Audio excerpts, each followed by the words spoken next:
Vor Woche war die Bühne auf der anderen Seite, ja, ja. Doch, ich habe nur, und jetzt kommen die Arme nochmal hoch, ein Schloss ganz hinten am Fenster. Wo sind eure Hände? Ich sehe euch. Ja, das in den Wolken liegt. Das kommt so einfach mal heute das an. So, wir probieren einfach mal an dem bisschen halt. Wir probieren das aber mal. Seid ihr dabei? Ja. Seid ihr dabei? Applausstufe 3.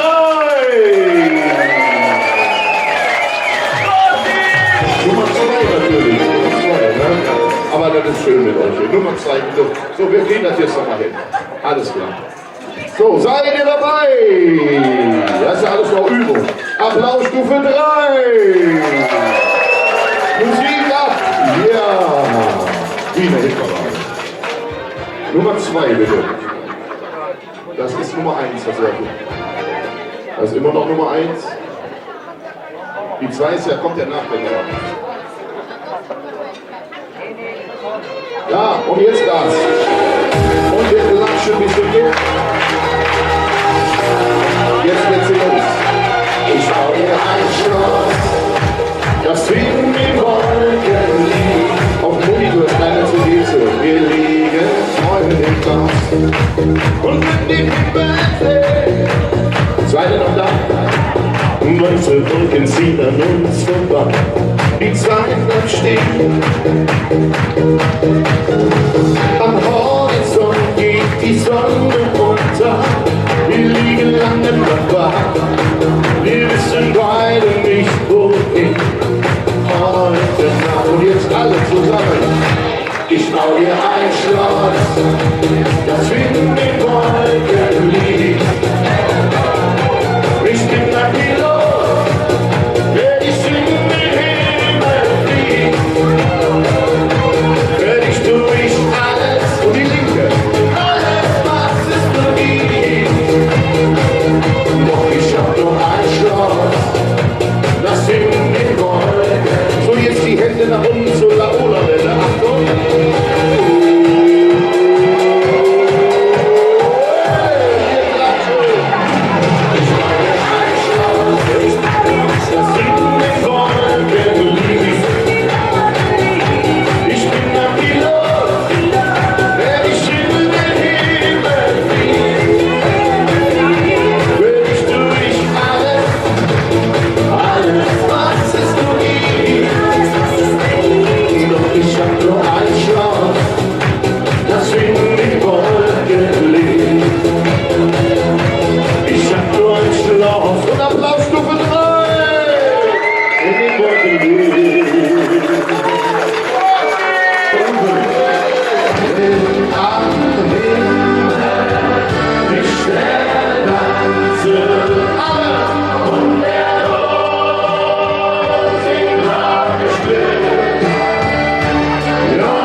Jacke.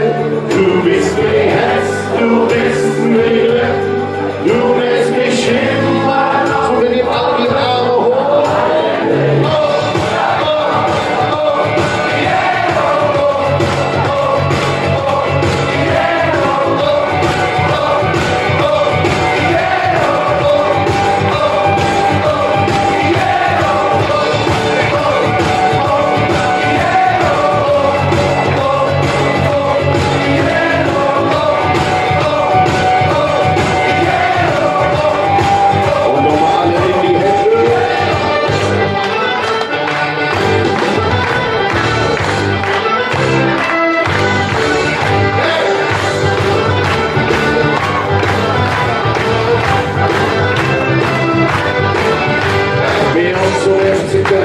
Wir haben schon ganze wir trinken lecker Kölsch und wir fahren nach VW. Hängt die Menschen wieder mit, bei uns ist immer etwas. Wir fliegen gerne die Arme wieder groß. Landet auf Boss, seid ihr dabei? Da sind wir dabei. Nach Extrema, Viva Colonia. Wir lieben das Leben, die Liebe und die Lust. Die Augen an den Lieben.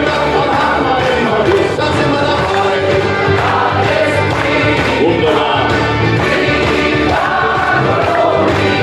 Wir lieben das Leben, die Liebe und die Lust. Die Augen an den Lieben und haben wir immer Lust. Da sind wir dabei.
Gesagt mit der Stufe 3. Also nochmal, riesiger Applaus für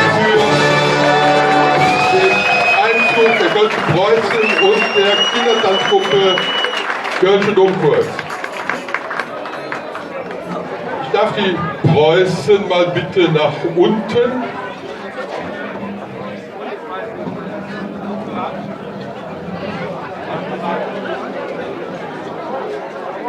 Ehrlich. Schlimm. So, ganz alle runter, die Chor stehen da. Ist, glaube ich, die Luzi bitte mal zu mir. Gegen mich ein Mikro. Guten Tag, ihr Glückchen.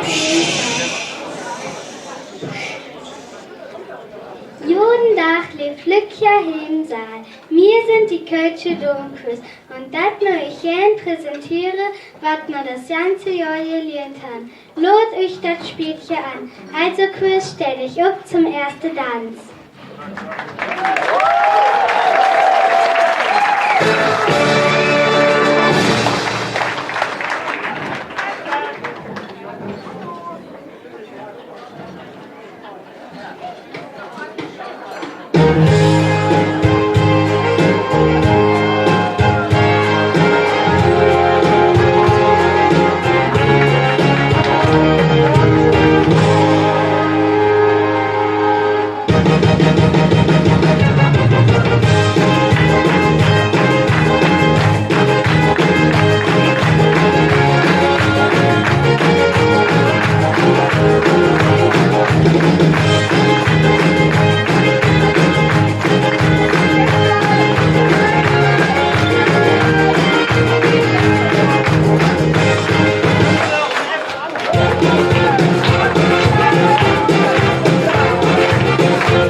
Domquist.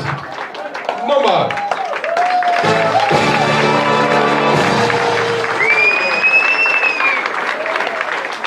So wie ich das gehört, hat euch das gut gefallen, oder? Geht aber kein Zug, ja, mit mir. So, als erstes, liebe Mädchen, liebe Herren, möchte ich begrüßen zu unserer, was? Als erstes gibst du mir jetzt heute mal das Mikrofon.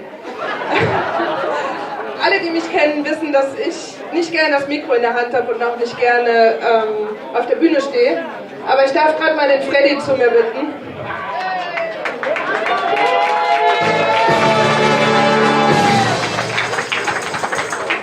Ich bin jetzt hier mal nicht Vorstand von der KG Kölsche Sprach. Ich bin jetzt hier als zweite Vorsitzende der Föderation Europäischer Narren mit dem Freddy als Schatzmeister. Und wir würden gerne den Peter ehren. Er hat es schon ein bisschen beschwert, er hat schon ein bisschen drauf gewartet. Und zwar überreichen der Freddy und ich dir in Anerkennung deiner besonderen Verdienste von der Föderation Europäischer Narren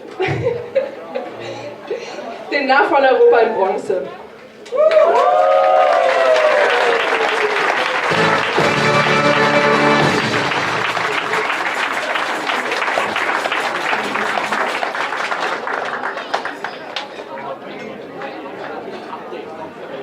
Das ist natürlich auch eine Urkunde.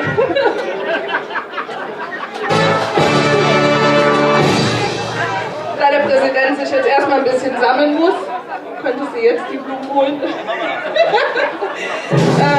Würde ich gerne.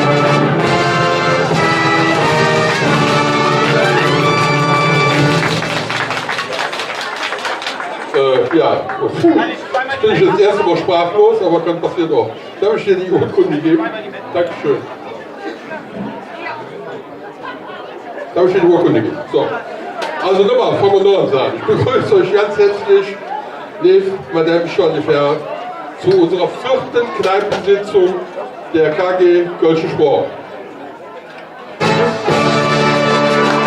Ich wünsche euch überhaupt mit Bügel, Freude und Spaß.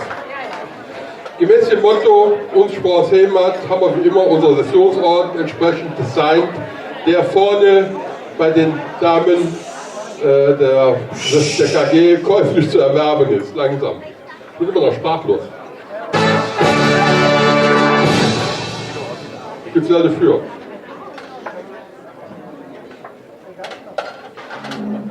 Muss ich gucken, die anderen Gäste sind ja gar nicht da. Die kommen alle später ein bisschen. So. Jetzt möchte ich dann nochmal zu unserem Kölschen Domkurs kommen. Und ja, wir haben uns, ich sag mal, gegenüber dem letzten Jahr leicht verdoppelt. Freuen uns auch sehr darüber. Und die Jungs und Mädels haben auch sehr viel Spaß bei dem Tanz und beim Proben, beim Training, all dem, was wir tun. Danke euch schon mal für den Auftritt heute Abend.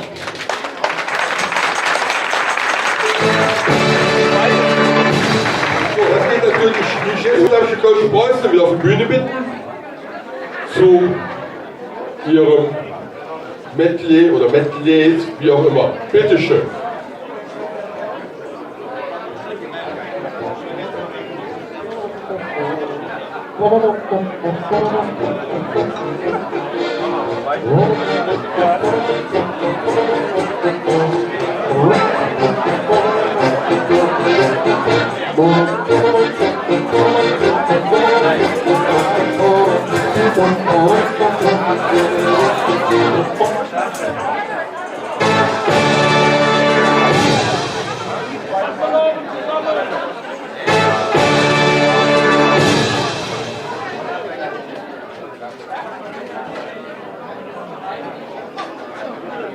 Fassen wir uns zusammen! Sind ihr gut drauf? Prima. Da war die erste Reihe. Sind ihr gut drauf? Ja, wir sind auch betroffen. Wir müssen jetzt Spaß und Freude zu machen. Wir hoffen, ihr seid dabei. Ich muss noch mal dazwischen grätschen, bevor du anfangen darfst, André. Begrüßen darf ich ganz herzlich heute Abend hier ein Team des WDR.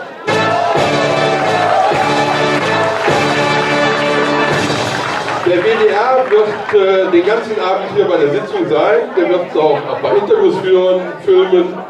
Und das wird dann zusammengeschnitten am Karnevalssonntag vor den Schule Mädelstisch im WDR 3 gezeigt. So, also wisst ihr Bescheid. Und noch Rosenmontag. Auch Rosenmontag.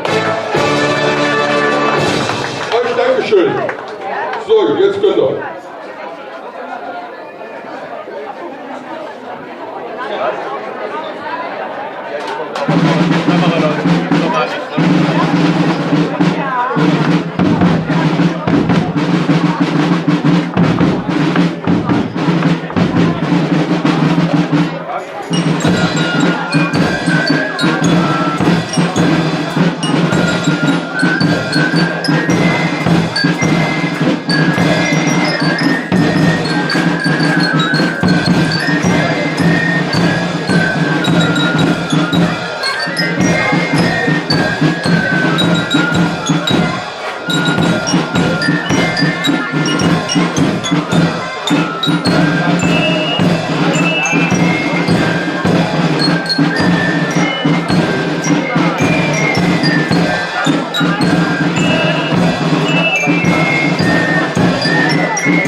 herzlichen Dank.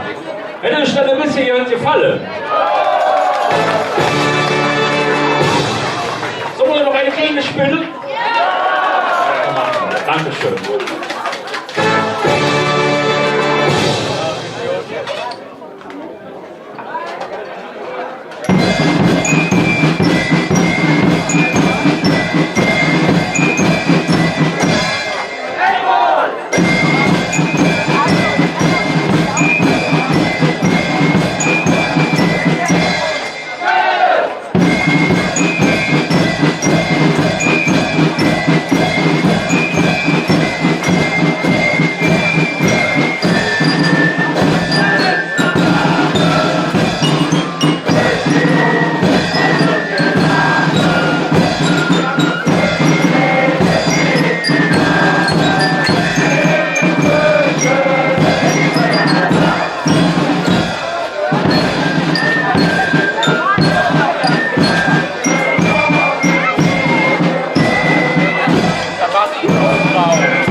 Schon.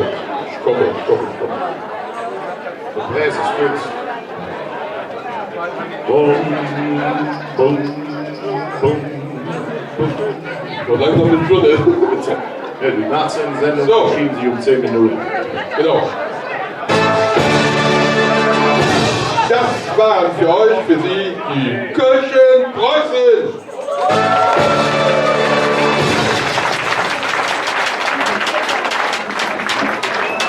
So, an der Spitze der Präsident André von Hüning.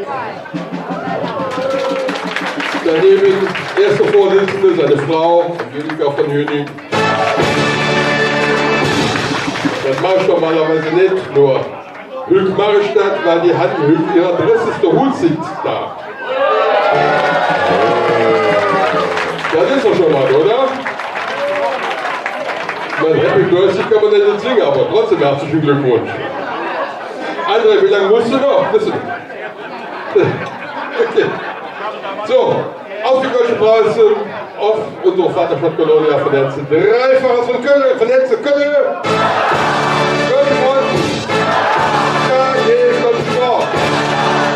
Dankeschön und Ausmarsch.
Die Kölschen Preußen. Ich begrüße nochmal ganz herzlich unsere zweimal Live-Band heute Abend, den Kurt Kokus und Andreas Melzer.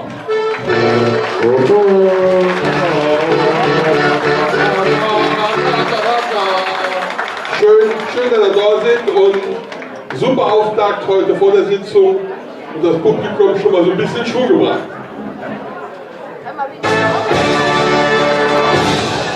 So, Netflix Shop. Entwicklungsprogramm.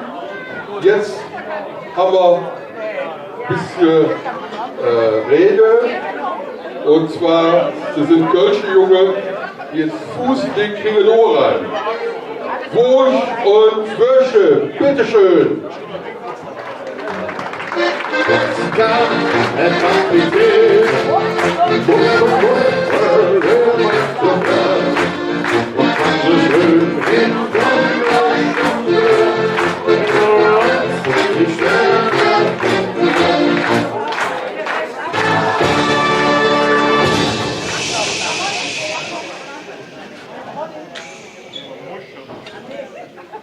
Christin, Ich bin da. sind die schön. Fein. Boah, da stunden wir jetzt 3 Stunden im Stau, ne? Ja, aber dort dafür ist wieder, kann sich ja keine vorstellen, ne? Effe, Da sind wir.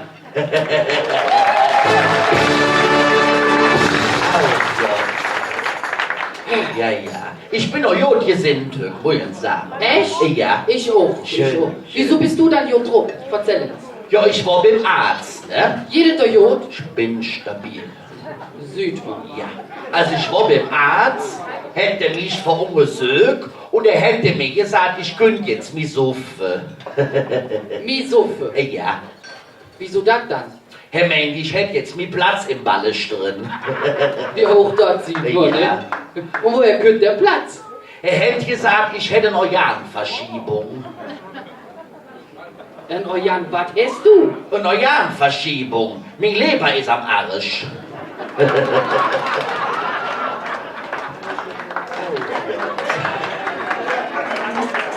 Ja, ja. Sag doch nichts zu.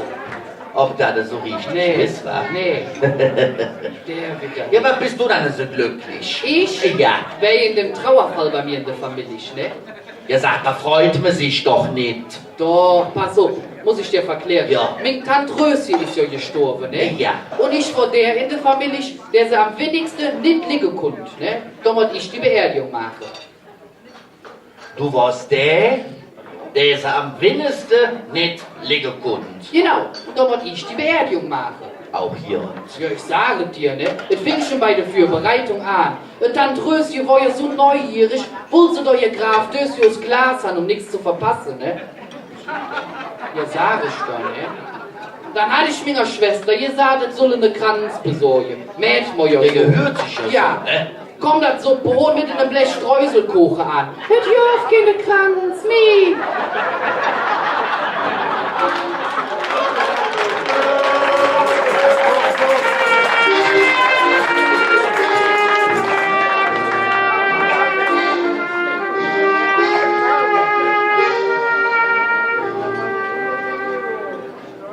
War das Abendgebet. Apropos Gebet. Das Schlimmste war der Oma in der Kirche. Steht so obsetzt, ich habe eine Idee geschrieben. Auf der Türe. Ja, wenn ich nicht sage, mäßig ja trotzdem. So sieht es aus. Ja, dann sagen sie. Also, steht so obsetzt. Nun ist es so weg. Und Tante Röschen liegt Heferbrand in ihrem Döschen.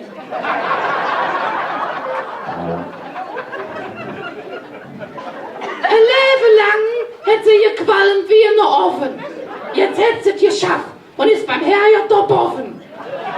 Nun liegt sie, wie man sie all kannte, wie ein Zigarett im Aschebecher, ein Verbrannte. Zum Abschied tun wir noch mal dankend winken, denn das Erbe tun wir ab morgen verdrinken. In aller Trauer dürfen wir einfach nicht vergessen, später geht es bei mir noch jetzt fressen. Ajuja!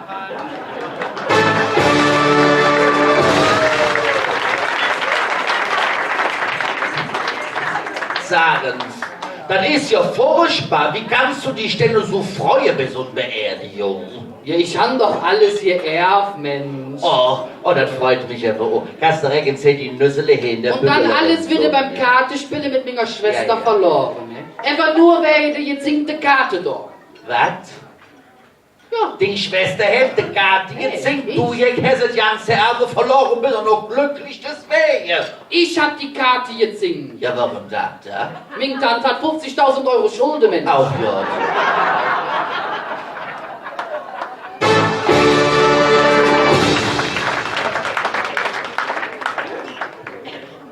Hast du da noch nie Geschwister? Ich? Ja. Nee, nur die eine. Aha. Er war alles Mädchen. Aha. Ja. Und bei dir in der Familie ist alles Jod? Ja, wir kommen ja zurecht, wa? Schön. Außer der Opa. Was ist mit dem? Auch ja, der hellige Dötz mit der Soffere, das kannst du dir gar nicht vorstellen. Pass auf, jedes Mal, wenn er in seinen Stammkneip geht, ist der Oma am Kriechen. So dicke Trane ist das am, so große Trane ist das am Knatschen, ne? Und da sagt der Opa nichts? Der Opa sieht das ja nicht, dass der Oma knatscht. So dicke Throne und der Opa sieht das. Ja, muss ich dir verklären. Denn der Oma ist es so am Schiele, der laufe mit Knatschen der Trane am Rücken raff. Das ist aber nicht nett, was du hier siehst. Ja, ich han der Frau die Ohren in den gedöht, Mensch. Jetzt, Mensch. Und der Rest von der Familie steht da noch jetzt? Ja, wegen Onkel, die Knoll, aus der Efel. Osterevel? Ja. Was meint ihr dann da? Ja, da könnt ihr meine Familie her. Osterevel? Nicht so? Ja, wer wohnt da Ja, jetzt? das weiß ich doch nicht. Jank doch ins Klingeln, Mensch, du stellst mir hier blöd vor. Auf jeden Fall hört so jetzt. Mein Onkel, die Knoll, hätten der Efel auch in der Bauernhof stand. Der hat so ja in der Bett da stand. Du stute Olja war das, ja. Pass auf, da war ich so eine kleine Knubbel. Bin ich ins Bämingen, Onkel, die Knoll gegangen und hat für ihn gefragt. Onkel Knoll, sagen's, raucht das Bett? Was hätte ihr gesagt? Ja, was meinst du, was du wohl gesagt hätt? Nee, hätte gesagt. Ja, und dann? Hat ich für ihn gesagt, ja, ich läuf dann brennt im Bett, singe Stall, ne? Ja. Was hat er dann gemacht? Ja, da brauchte man schon noch blöse rote Kappes zu machen. Das Bett war ja fertig. Ja. Und mit hier fresse, was fort muss. Was frisst du auch immer so viel, der ganze Tag? Was? Was frisst du immer so viel, der ganze Tag? Weil das mir Zänge so langweilig ist. Fällt mir nichts mit so in, ne? Aber der hätte jetzt noch gefegt, stoppt dem Hof, ne? Ja, das. Er wohnt mit dem Alkohol zusammen. Sag, wie sprichst du über den Tante für der Lück? Du jäg, ich mein doch, das Fee mit der Euter. Das mit der Milch drin, Mensch. Mit dem Milch ist schwer gesund. Ja, kannst du viel draus machen, ne? Damit mir, pass auf, du kennst das, der Himbeersahne-Likör mit oder draus, ne? Ja, Wärmmilch mit rum, jedoch. Ja, das jedoch. Und Quark mit hoch, da draus schön zum Frühstück, Klatschkies, zack, Quark? Ja. Aus Milch. Ja. Wieso das dann funktioniert? Quark. Und das hätte man die Knollens verklärt, wie ich gläubig kriegen, das nicht zusammen. Ein Ansag mit Allgemeinwissen hin, ne? Wenn es beim Quark schon wieder oben. Ja, du weißt es selbst, du merkst mich hier blöd von der Sieg an, du Jäger. Ja. Können wir uns zusammen versuchen, das mit dem Quark hier so zu positionieren, ja? Also, da denken wir uns ins... Ja, man denkt uns der Quark, so wie brauchen wir. Du wart af jetzt. Also, man denken uns ins so ein... Wie hieß das? So ein Zertifure, denken wir uns, ne?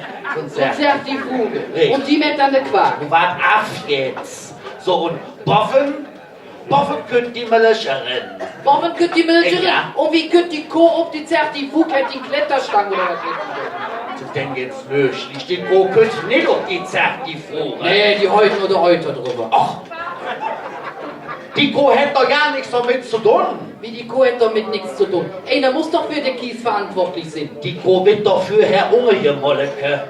Der meint auch, ich wär blöd, ne? Das brust du mir hier ja nicht für zu keuen, dass die Kuh Unge hier morgen Ja. wird. Die hat die Euter nicht zwischen den Hörner hängen. Muss ich noch anfangen, Erbe Feder. Lorenz, also die Kuh wird für Herr Unge Molleke bis auf der letzte Droppe. Bis auf die letzte Droppe? Ja. Das meinst du? Ich? Dann gehörst du mit Finanzamt. Warum das, ja? Ja, die Holoch der letzte Droppe ist eine Morus. Ach du als bitte hin. Muss die Kuh noch ins Melke hin. Noch ins. Mein Arme Fee, 6 Stunden bittert hier Molleke bei dir. Lorenz, die Kuh wird fürher ohne Molleke bis auf der letzte Droppe und zwar elektrisch.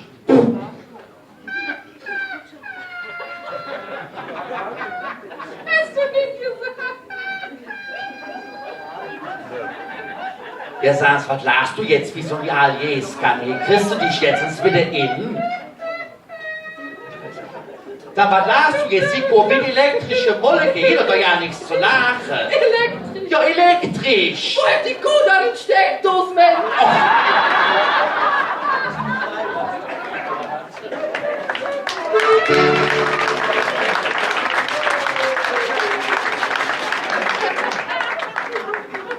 Das meint mit der Jacke in den Zweck geht, lass mal von jetzt ganz anderem Schwade. Ja, aber über nichts elektrisch. Ja, ist gut, ich versuche das. Überlegen, was jeder kann, Alter. Oh, mir fällt hier hin. Hast du jetzt eine feste Freundin? Ich? Ja. Nee. Immer noch die Schwablie, ne?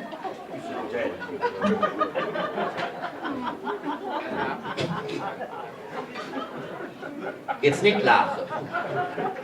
Du Jeck, die ist doch schwanger. Nee, nicht mi, ne? Ist die Jung da? Ja, ja. Oh, schön, das freut mich. Ja. Warst du pünktlich? Nee, hatte ich nie mir geschafft. Ne? Eva, pass auf, ich bin doch in das Krankenhaus drin, ne? Ja. In das Zimmer geschossen. Ja. Und dann sah ich die schrumpelige Föß, Oh. ne?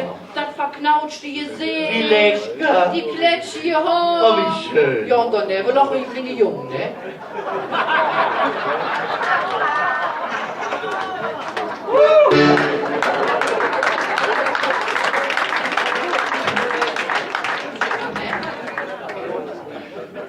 Ich bin bin halt schwer froh, dass du die da hast, ne?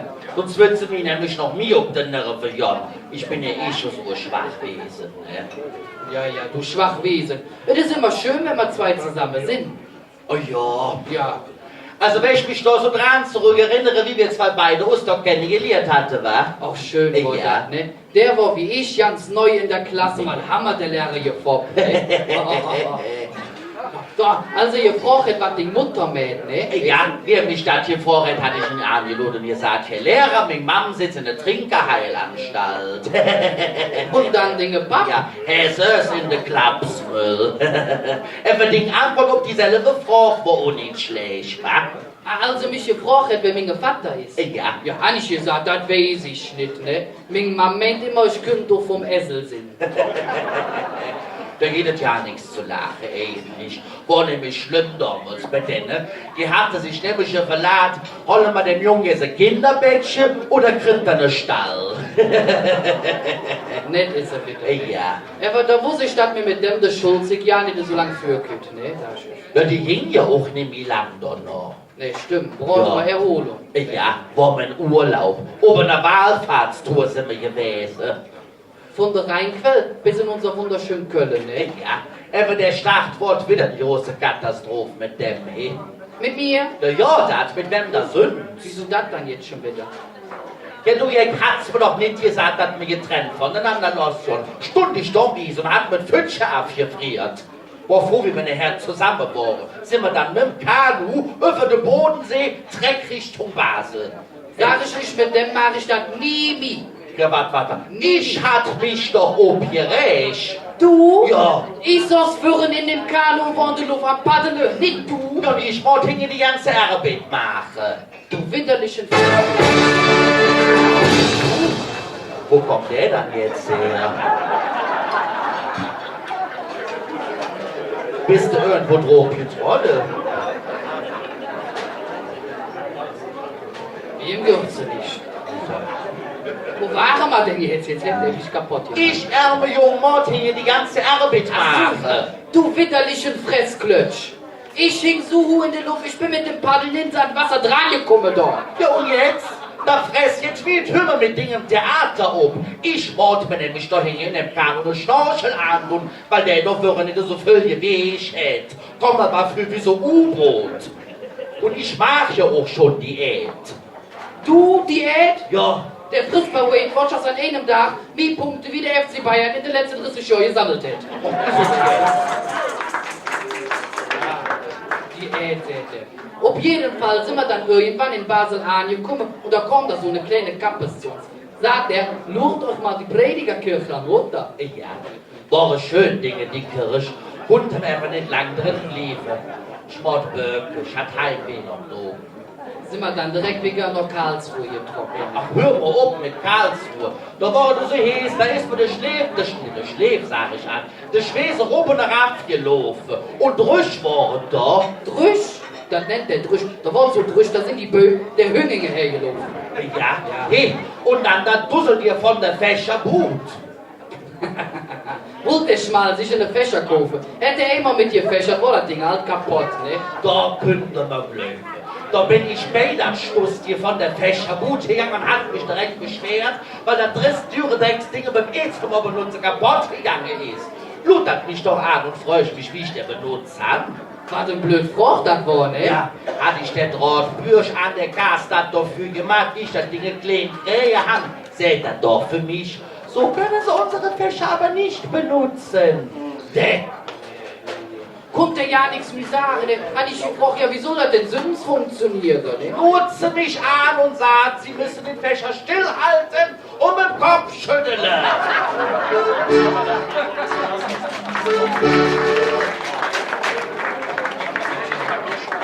Der mit ihrem liebsten den Kopf geschüttelt. Sind wir dann Flückwicker über Mannheim und Ludwigshafen nach Mainz, ne? Ja, auch J. Mainz ist ja auch so gelaufen, so ruhig, ne? Ja, sagen sie über sich selbst. Ja, und wenn sie sich dann noch oft genug sagen, bleiben sie dann nachher auch noch, wa? Ne? Einfach noch Mainz, dann kommen endlich nur noch Wiesbaden und Koblenz. Sag, da sind wir Schiff am Drachefels noch vorbeigefahren. Auch das ist ein schön Ding, ne? Der Ja, Drachefels. oh, schön. Ne? Erinnert mich immer an meine Freundin, ne? Der hat der verstanden. Stimmt, der kennt die. Jetzt musst du mir das jetzt verklären. Was dann?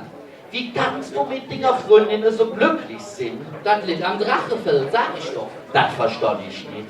Ne? Pass auf, als ich die kennengelernt habe, ne? Sind wir dahin, haben wir uns so eine Esel geholt, wollte der nicht die Blute von meiner Freundin tragen.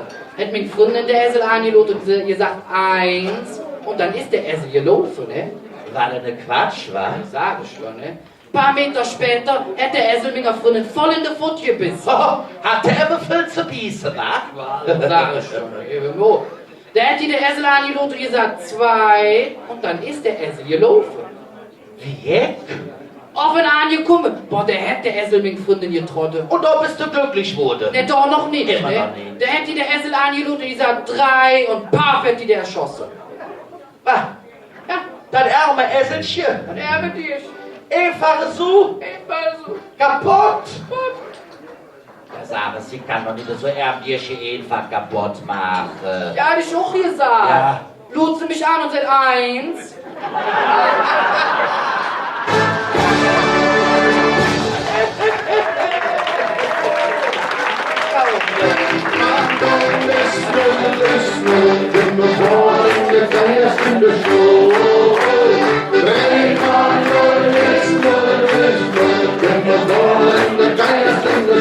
Ja, Ich hab nichts mir gesagt. Ja, ne? kannst mir denken, ich läuft mit der Wirsch auch glücklich wurde. Er wird gut am Drachefels, man kann es sich schad vorstellen, kommt der Höhepunkt von uns Wahlfahrtstour. Ja, unser wunderschön Köln, ne? Ja, da könnte man nämlich dann ganz langsam ins Sündorf rennen. Vorbei an Westhofen und Rudekirche. Dann könnte die erste schäbige Brücke gut für Poll und Bayental. Der Pollerwiss und die nächste schäbige Brücke. Links haben sie dann den Friedens- und Römerpark geladen und rechts den Düxer Hafen. Code für die nächste Brücke könnt ihr noch der Rheinau-Hafen mit seiner Krangebäude. Schokoladenmusik. Und der Düxer Brück. Ja, dann fängt es auch schon endlich an zu kribbeln. Denn als erstes sieht man die Altstadt in all ihrer Pracht. Und Staat steht Groß St. Martin im Sonnenschein mittendrin. Et Hetz steht ganz leis im Rhythmus von einem kleinen Trümmelchen. Und hey, begrüßt jede einzelne Mensch mitten aus dem Hetz von Köln. Der Ton. Das ist Heimat. Und Heimat ist schön. Ja, Das können viele auch nicht verstehen. sind wir ins Fort und kommen dann zurück. Fahren mit der Bahn über die Düxer oder Hohenzollernbrück. Sind der Dom und sind wir auch kaputt. Das besondere Gefühl von Heimat, jedem Leben nicht mehr fort. Haben wir ihm auch ein Trönchen gestanden. Singen wir einfach, ich möchte zu Fuß nach Köln, ja. Wir sind wieder zu Hus bei Kölsch und Klav. Drum ruft mit Wusch. Und welche? Kölle Allah.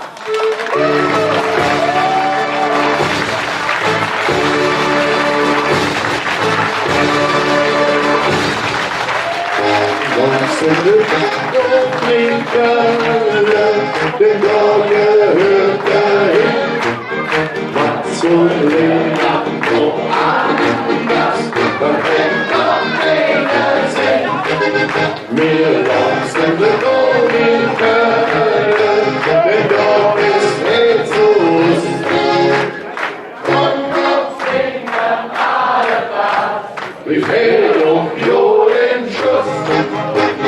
Und das singen alle Platz, wie fehlt und Joden Schuss.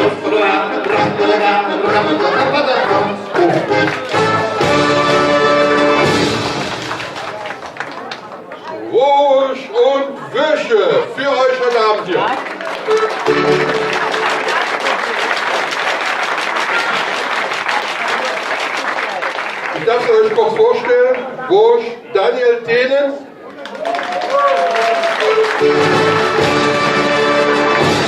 Und Kirche Marco Ages.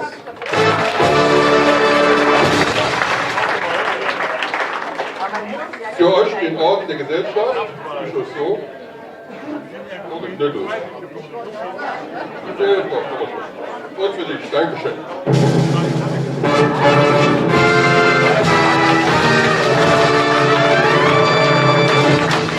Ihr meint, die erste Rakete wäre fällig des heutigen Abends? An die Gewehre, Tempo 1, 2 und 3. Tempo 1, Tempo 2 und Tempo 3. Tempo 1, Tempo 2 und 3.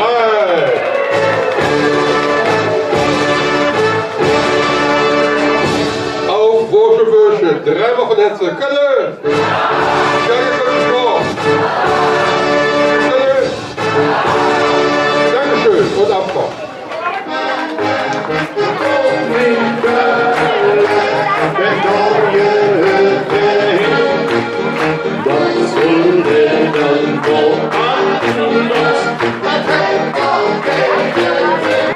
So, unter dem Motto und Günd haben wir hier unter uns 3 Geburtstagskinder am heutigen Tage, soweit ich im Moment weiß.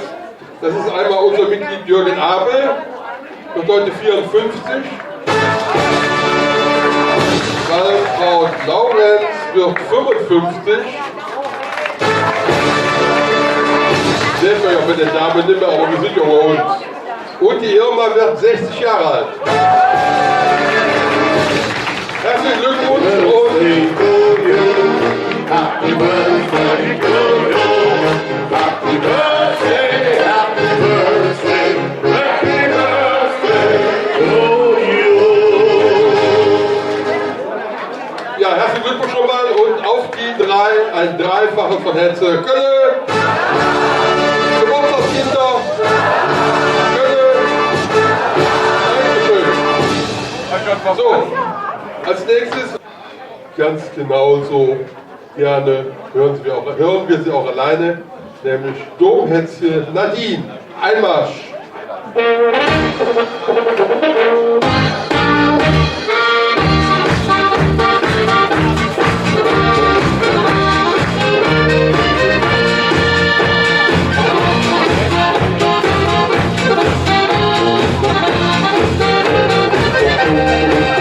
Einen wunderschönen guten Abend zusammen. Ich freue mich sehr, bei euch zu sein. Und die erste Frage ist, wie ist es? Sensationell. Ja, ich habe euch zu Beginn ein Liedchen mitgebracht, von dem ich ganz sicher bin, dass ihr das kennt und fleißig mitsingt.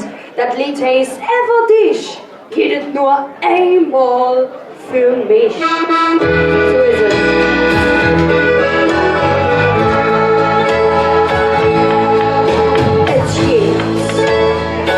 Millionen von Sternen und Stars, die Rettung sind Laternen, Jod und Geld, jede Film der Welt, Ever dich, geht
Gesicht an, ihr habt richtig Lust, alle mal aufzustehen, ne?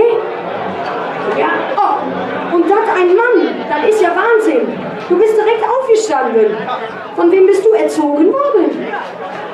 Ah, das ist deine Frau. Ja, schön, aber das Flug, das muss ich... Ja, merkt ja nichts, sieht gut aus, die Mutter. Ihr Lieben, was ist mit euch?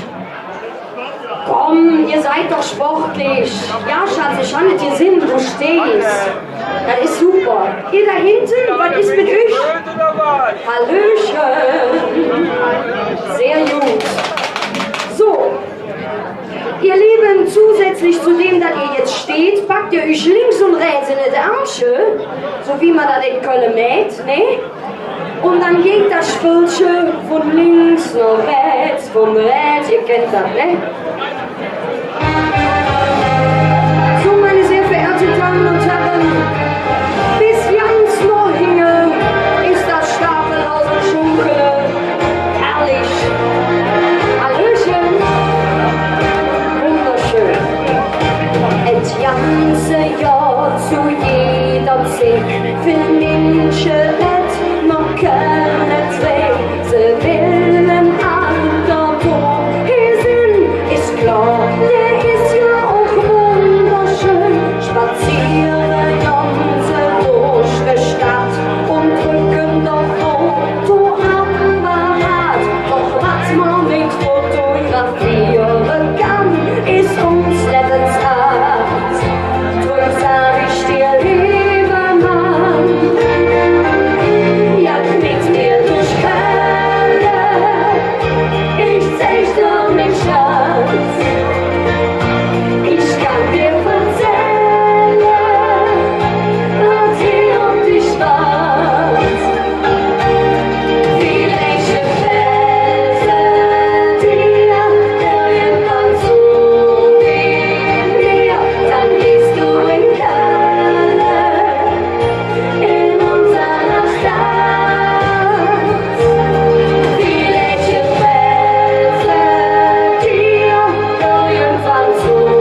trifft sich sehr gut, dass hier alles so sportliche Leute sind, die sich nicht direkt wieder hinsetzen.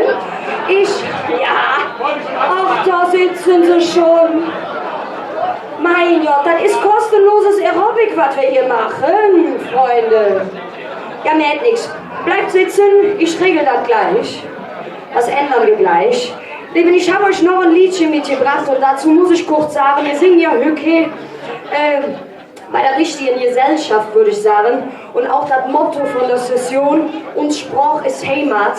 Ich bin in einer Mission unterwegs, in der ich den Menschen gerne mitteilen möchte, dass für mich persönlich Kölsch nichts mit Fastelovend zu tun hat, weil Kölsch ist mein Muttersprach und die spreche ich von Januar bis Dezember durch. Da ist mir egal, ob man gerade Fastelovend hat, ob der Osterhas kommt oder Weihnachten, ne? Das ist halt mein Muttersprach. Und deshalb habe ich das nächste Lied, was eigentlich Hochdeutsch ist, einfach auf Kölsch übersetzt. Und ich bin jetzt sehr gespannt, ob ihr das direkt hinkriegt, ne? Bei mir heißt das Liedchen Seemann, lasse Träume. Ja, bleibt ihr ruhig sitzen, ne? Die Seemänner da am Tisch. Ich bin gespannt. So, ihr Lieben, gib mir mal Takt. Hey! Seemann, lasse Träume. Ja, wunderbar. Denk mit an uns. Herrlich. Seemann.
Ne, heißt das nicht, dass ich jetzt hier in 1876 lebe. Ne, ich sag es ja nur.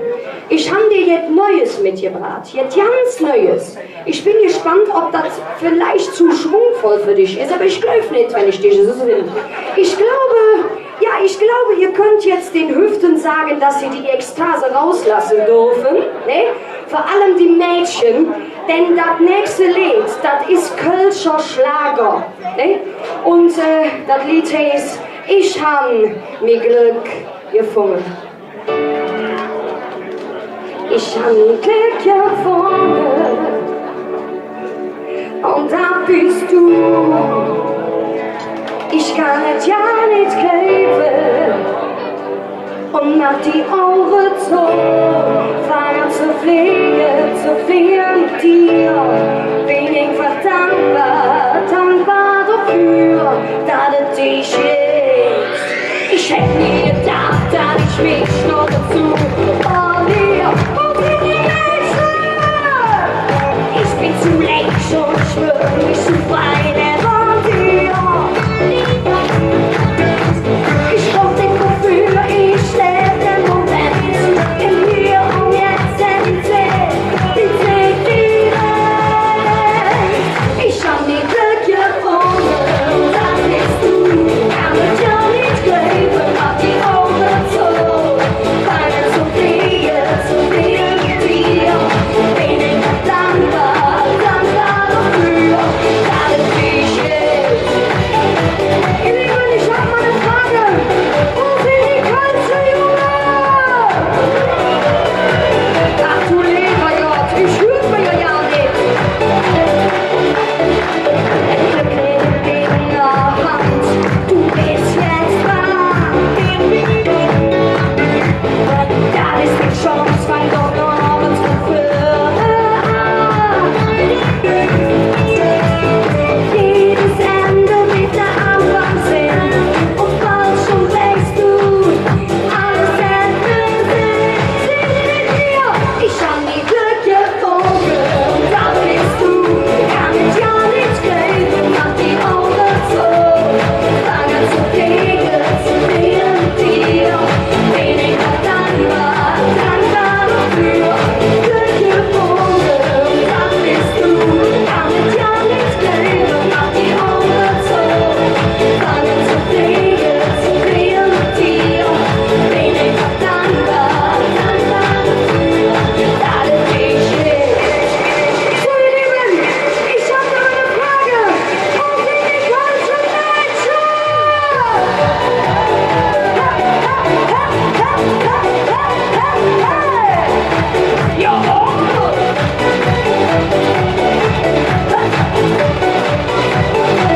Ich hab nie Glück gefunden und da bist du. Kann es ja nicht glauben, mach die Augen zu. Fang an zu fliehen mit dir. Bin ich dankbar dafür. Glück gefunden und da bist du. Kann es ja nicht glauben, mach die Augen zu. Fang an zu fliehen mit dir. Bin ich dankbar dafür, dass es dich gibt.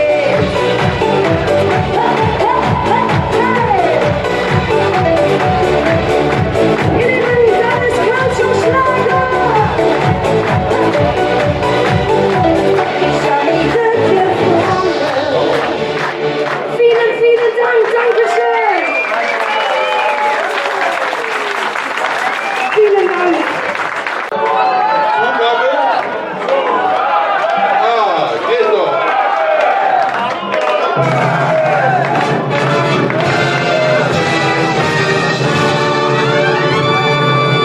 Hast du noch was für uns? Ja klar, hör uns. Ja, super. Ihr Lieben, ich habe euch eine wunderschöne Ballade mitgebracht. Die könnte nicht schöner hier hinpassen, weil die beschrieb eigentlich das Gefühl, was wir hier haben, nämlich daheim zu sein. Köln, Heimat Gefühl. Und die Ballade heißt, das ist mein Heimat. Praktisch ruhig in das Ärmchen. Das ist wie ein Großfamilienchef.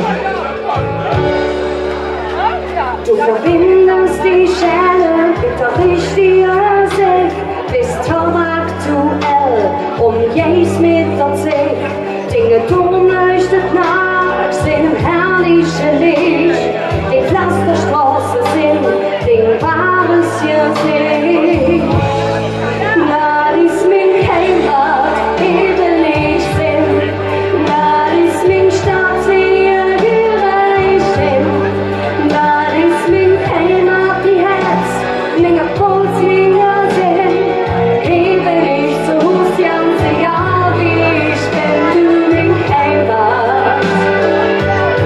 Mein Kalle am Weg.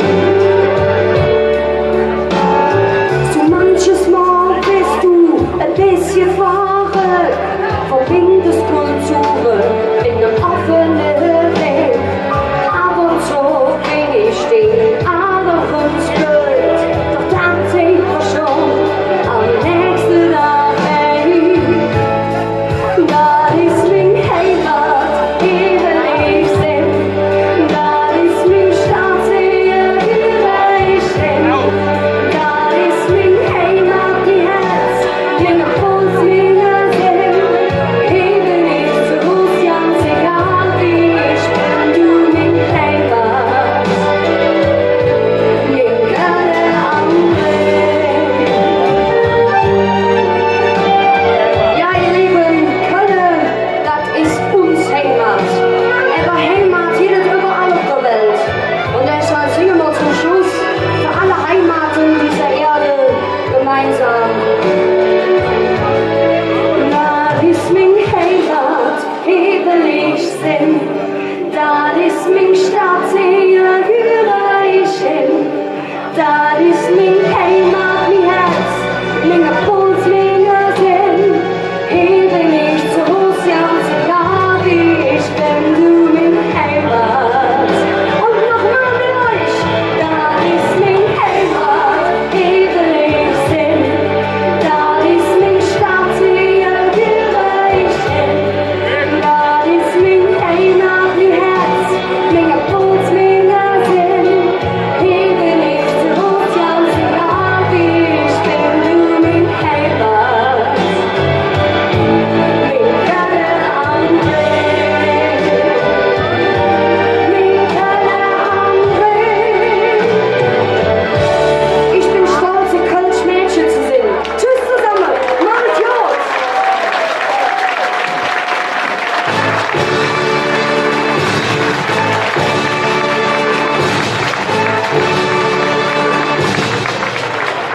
So, Mädchen, Nadine, dein Applaus. Aber jetzt schon mal. Gut rein. Ja, jetzt. Liebe Nadine, hier den Ron.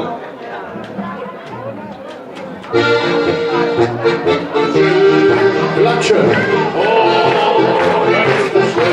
Und wir haben ja auch noch einen schönen Song.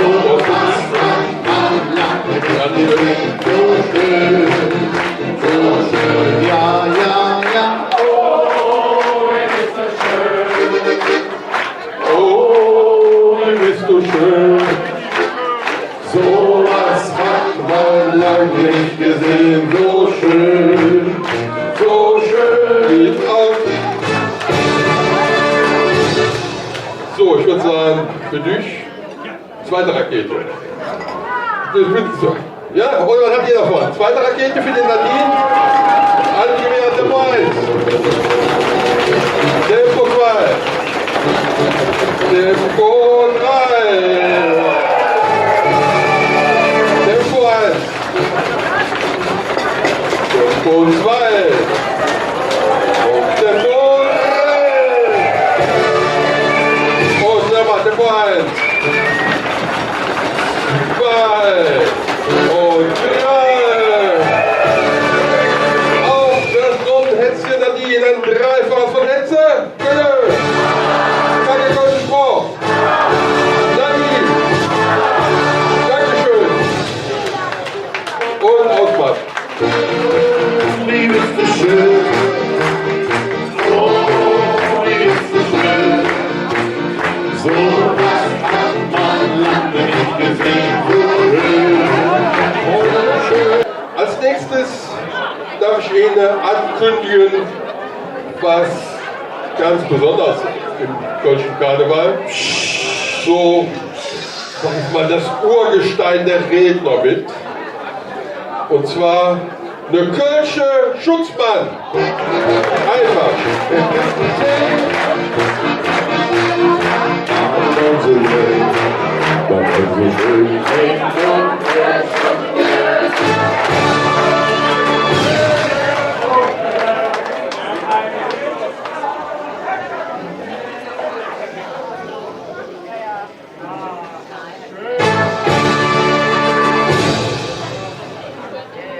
Ah, jetzt wird es noch schöner, ja.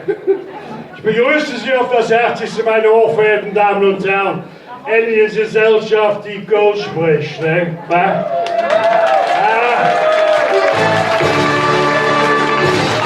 Ist ja nicht herrlich, wenn der Kölsch hört wieder, ne?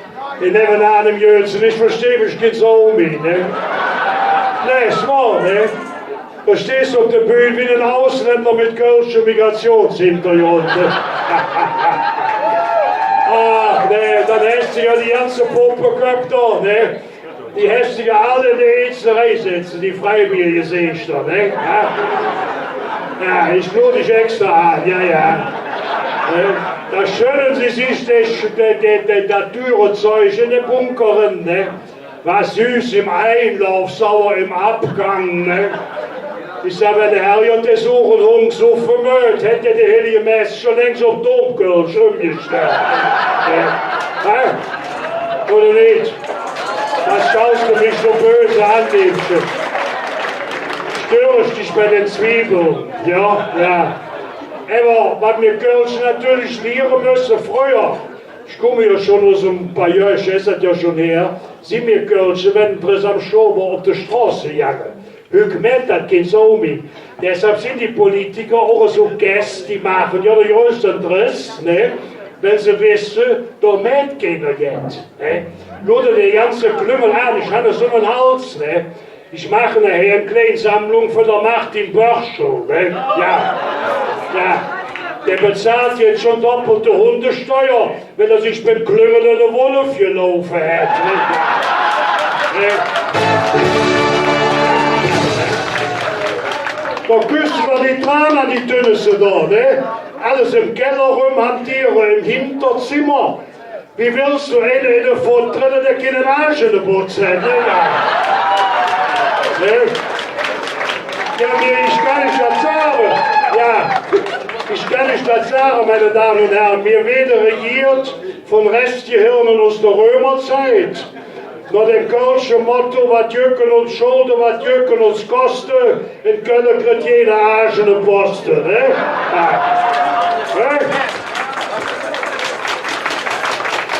Ja. Und kriegst du keine Poste mehr, dann wirst du sofort noch mit der Rheinländer jeder, das geht auch noch. Die sind alle versorgt. Und dann sind wir ja so stolz wie Jecke. Wir haben eine Frau an der Spitze, da wird die Tröste gemacht. Henriette Reker, die Marienerscheinung von Beckendorf. Ne? Ja. Wenn die noch uns schwanger wird, bauen sie in Bethlehem eine neue Stau. Das kannst du nicht.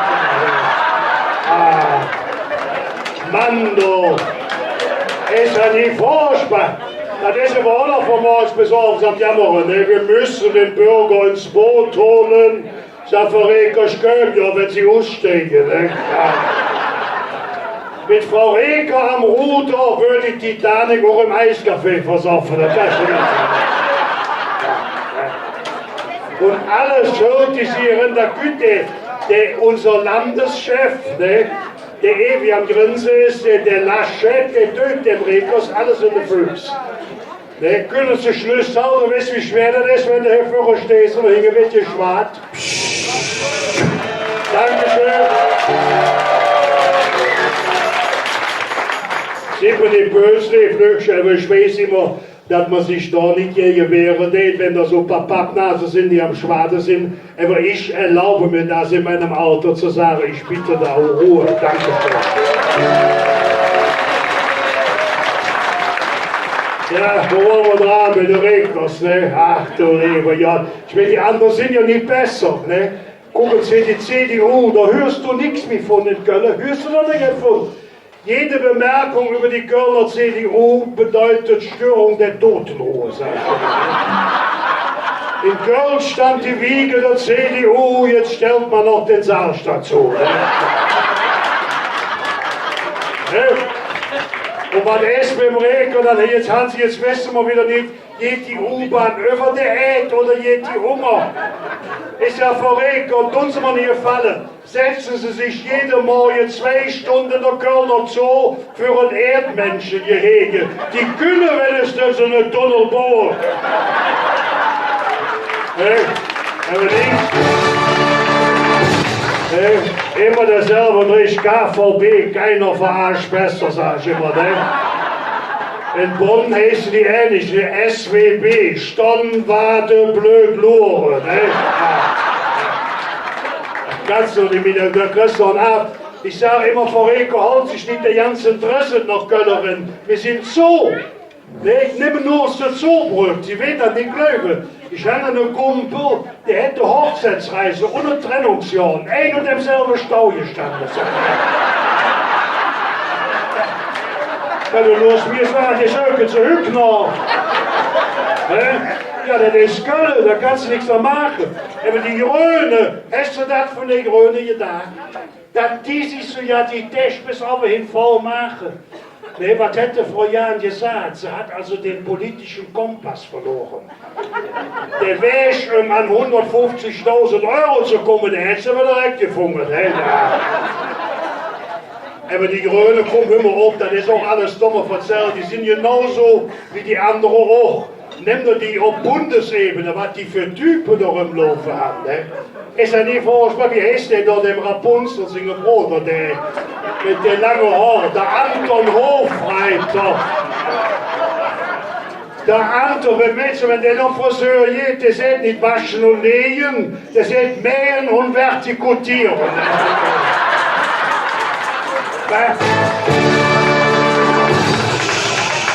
Und Günther ist für 2 Jahre jetzt Sinne, was die mit mir für die Dresse gemacht haben. Das ganze Moralapostel gesagt sie aus dem Rathaus. Ich hatte ja damals nur gesagt, ich wäre also daran interessiert zu erfahren, ob Claudia Roth Opfer eines Graffiti-Angriffs geworden wäre oder ob sie die beim Lackieren im Auto vergessen hat. Ne? Da haben die dann einen Aufstand gemacht. Ne? Der Jürgen Trittin hat ja gemacht mit der Frauenfeindlichkeit. Der hat ja, wie der das Dosenpfannen erfunden hat. Ne? Ja, da hätte Alice Schwarz gesagt, der Ausdruck Dosenpfannen, der ist zu frauenfeindlich. Da hast du gesagt, lieb Mädchen, wenn das frauenfeindlich ist, dann muss aber der Sackkarre und der Eierlikör auch abgeben.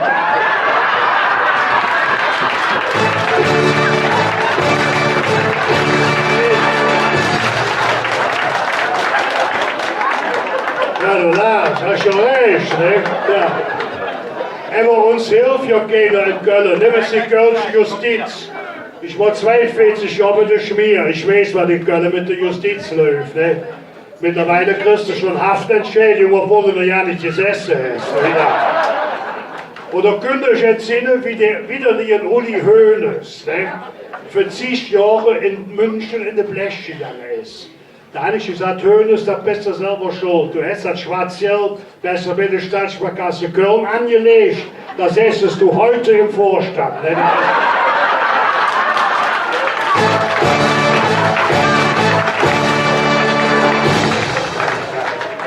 Und früher war das doch schöner. Ne? Da hätte uns die katholische Kirche noch geholfen. Die kann aber heute nicht mehr.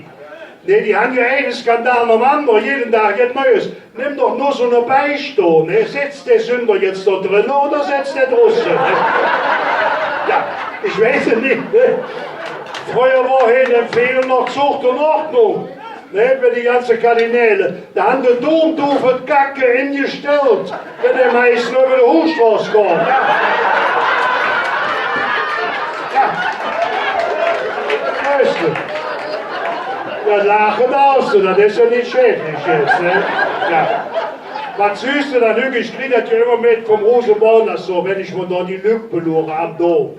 Also meine Herren, was mir da für ein Bild abgeben als Wildbinder, das ist die größte Sommerei, die können zu bieten. Da muss ich ja selbst sagen.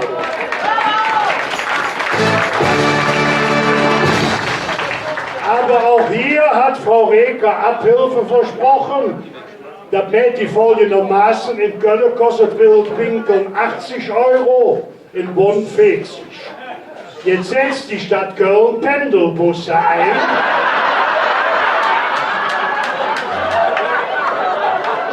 Das kannst du mitfahren. Ne? Ja. Von Köln nach Bonn mit einem kurzen Prostata-Stopp in Höhe von Bornheim. Da können die Granofink-Junkies schon auftreten. Ne? Und das Schöne, meine Damen und Herren, in Düsseldorf kostet Wildpinkeln 100 €. Logisch, Altbier brennt Löcher in der Beton. Ne?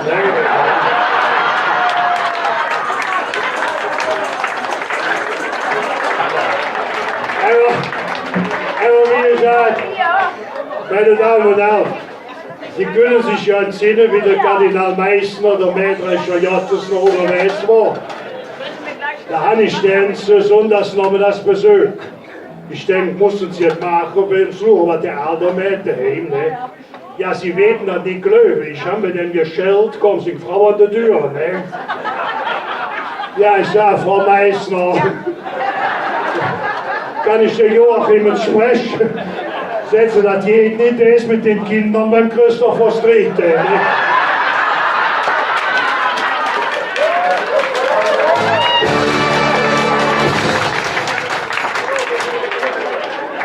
Aber eins muss ich sagen, meine Damen, nicht, dass Sie mich jetzt steinigen, weil ich schon verstanden kann, dass Frauen keine Priester werden können. Ja, ich sage, denn die Frau ist von Natur aus nicht in der Lage, sich an das Beichtgeheimnis zu halten. Wir machen es jede Beichte Pumperparty, das ist doch so. Aber wenn die Dumme ja leid, die jungen Pasteure, ist ja nicht schade, ne? Das sind ja auch Männer aus Fleisch und Blut. Jetzt dürfen sie nur ins Haus gucken, aber berühren auch nicht, ne? Ist ja nicht furchtbar.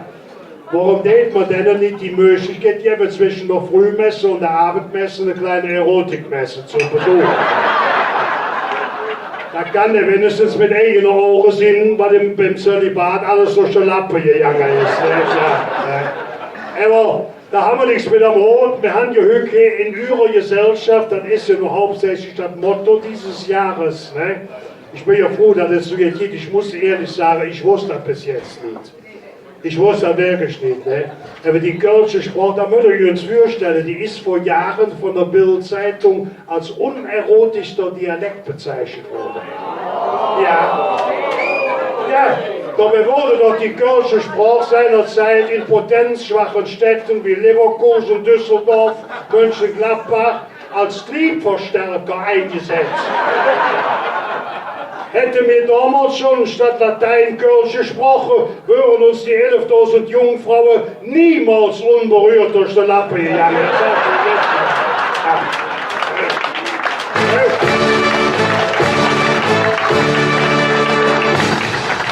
Der König Henriette will und sagt, ja, der Kölner muss über den Tellerrand schauen Richtung Düsseldorf. Ich sage, haben Sie ein Eck ab oder was ist? Ich sage, der Düsseldorfer, der kommt vom Fließband und der Kölsch ist göttliche Handarbeit. Was willst du da eigentlich? Schrieb das auf. Ich habe doch recht oder nicht. Du weißt aber noch nicht geht. Ne? Ja, jetzt werden Sie sich wahrscheinlich fragen, woher weiß der Mann das all, wenn ich immer Fernsehen schaue. Von morgens bis abends. Ne? Ja, ich bin ja Rentner und so weiter. Das hätte mir früher besser gefallen. Da können Sie jetzt sehen, da gab es fast richtige Schlägereien mit den tollen Shows. Ne? Da waren die da sich am Bekeifen. Hilfe, ich habe 12 Kinder, aber nur 6 Zähne. Ne?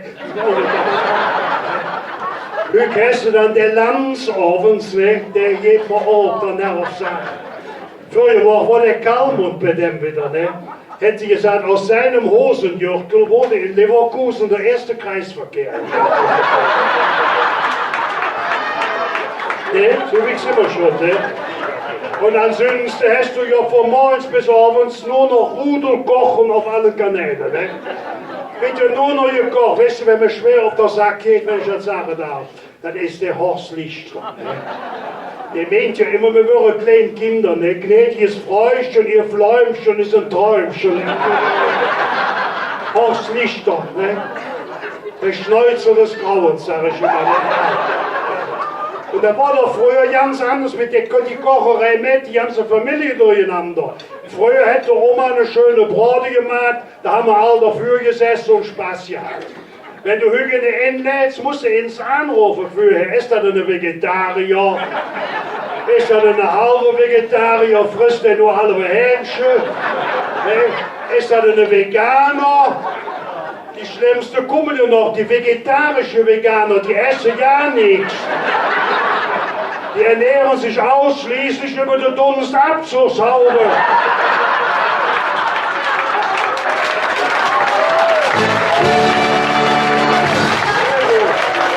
Es ist noch Suppe da, es ist noch Suppe da. Wer hat noch nicht, wer will noch mal, wer hat noch nicht, wer will noch mal. Es ist noch Suppe da, es ist noch Suppe da. Es gibt noch eine Runde für den ganzen Tag. Und Sie können mal glauben, ich weiß, wovon ich spreche. Bei mir in der Straße ist jetzt vor kurzem ein Veganer gestorben. Der hat sich 3 Jahre lang von Pflanzendünger ernährt. Du weißt ja nicht, glaube 2 Wochen oder Beerdigung war der schon wieder neu gewachsen. Ne?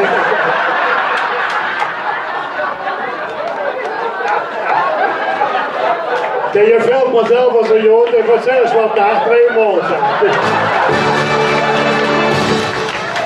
Ich denke, Leben Jung, was für eine gnadenvolle Idee du da hast, ne? Ja. Aber gut, wir haben ja evans bei der Beichte über die Frauen gesprochen. Man kann ja heute froh sein, dass die Frauen auch Spitzenpositionen besetzen. Da war ich schon immer für, ne? Muss ich sagen. Unsere Politikerinnen sind teilweise göttlich, ne? Die kriegen sogar die Kinder gebracht. Die Merkel ist nur deshalb kinderlos geblieben, weil der Heilige Geist sich so lange an der von der Leyen festgebissen hat.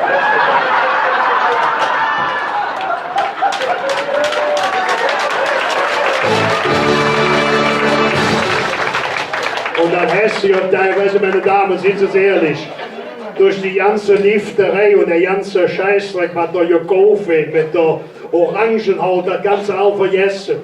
Orangenhaut hat jeder, meine Damen und Herren, das ist eine Gewebeschwäche. Frauen haben die auf den Beinen und die Männer dazwischen. Aus.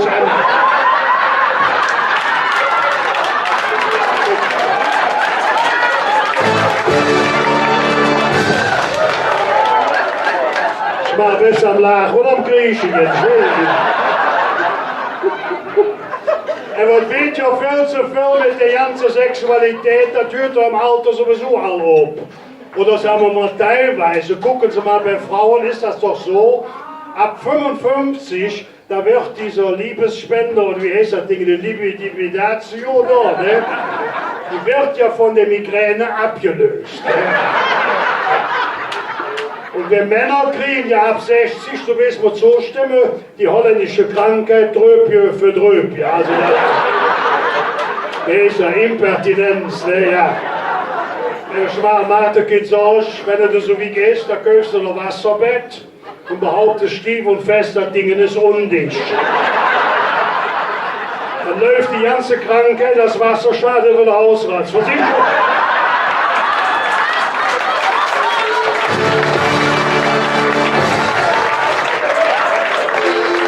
Das Wasser von Köln ist gut.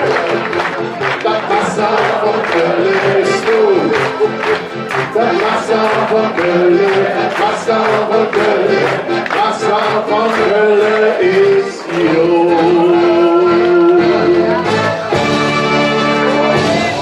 Ja, aber man muss ja so ehrlich sein, wir Männer haben ja auch unsere Nachteile. Ne? Wir können ja nicht loslassen. Ne? Wir können ja nicht lassen, wir hängen ja bis zu am Berufsleben, am Stuhl. Ich sehe das immer am besten bei der ganzen Schlagerbranche. Gucken Sie, ich habe das Gefühl, die kommen alle aus einer Graböffnung von Maria Helwig. Ne? Kennst du Maria Helwig? Wo ihr wisst, dass sie Mutter gewesen ist. Seit 75 Jahren jammerte Karl J. hinter der Biene Maya her. Ne? Ich habe daheim eine größere Gedrisse in der Bub. Meine Frau, die steht auf dem, der kühlt immer wieder, dann hört er wieder auf. Howard-Kapendale. Ich sag, Liebchen, der redet nicht mit, der Mann ist fertig. der besingt für Luther Verzweiflung nur noch Blähungen, ne? Du fängst den Wind niemals ein. Ja. Oder das Schlimmste ist ja für mich, jetzt können Sie mal sagen, was Sie wollen, das ist der Heino. Ne? Das singende 6 Wochen ab, sag ich immer. Ne?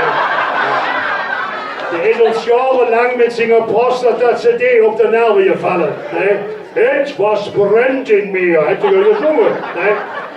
Jetzt hätte so ja eine Senioren-Rap rausgebracht. Eine Senioren-Rap. Ne? Wir können lieben, wir können hassen, wir können nur kein Wasser lassen. Ja, blau, blüht sie, ja. Wenn Wetter blüht, wir uns wiedersehen mit ihren roten Lippen, bin ich da, ich nie.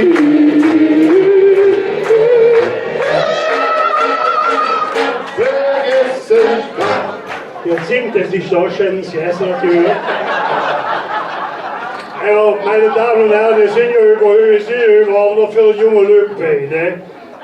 Ich bin immer froh, wenn die da fast laufen, jetzt wieder zurückkommen. Also ich sage immer, ja, alles erin, die ganze Jugend, alles erin, sonst haben wir für Luther Alter, ja, kaputt. Ne? Aber was ich nicht vertragen kann, muss ich nicht ganz ehrlich dazu von bescheuert aus. Wie heißt er noch, wenn die sich immer die Nähle in den Kopf kloppen, das Pissing. Pissing.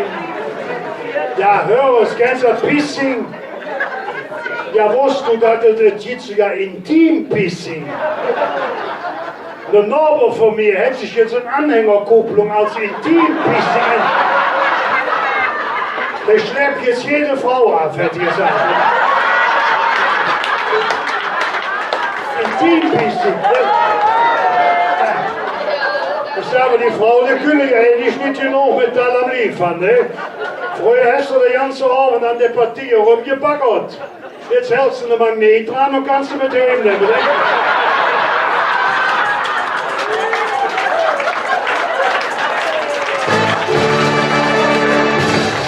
Ja. Ich kann Ihnen das aus meiner Praxis erzählen. Wie wir früher als Schutzmann-Führer am Rheinauhafen noch Dienst gemacht haben und da kam uns so eine Hühner entgegen, die hatten ja meistens so einen Anker um herum. Da wusste genau, nachher jeder eine schöne Schlägerei, da jeder geht auf die Backe. Ne? Und Hüg, ja hör uns dummer, die gefallen die andere solche Stadt, die sind da teilweise tätowiert von oben bis unten. Komplett schwarz. Siehst du die da? Von oben bis unten schwarz tätowiert. Du weißt später bei der einen Äscherung, ja, die ist ja schon dran gewesen. Oder warte jetzt auf die Nubbelverbrennung?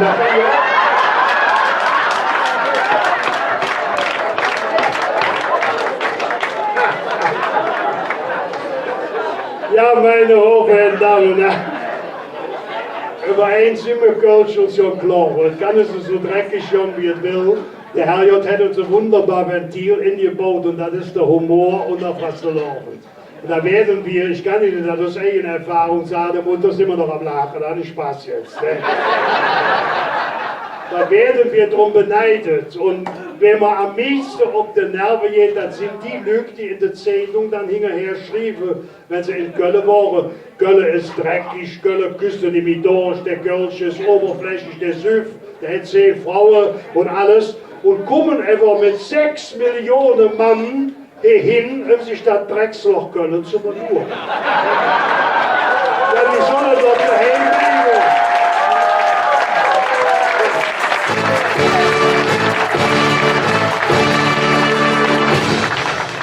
Ich sage, die sollen daheim bleiben und da geht uns der Finster fressen, da haben sie jetzt zu tun. Ne?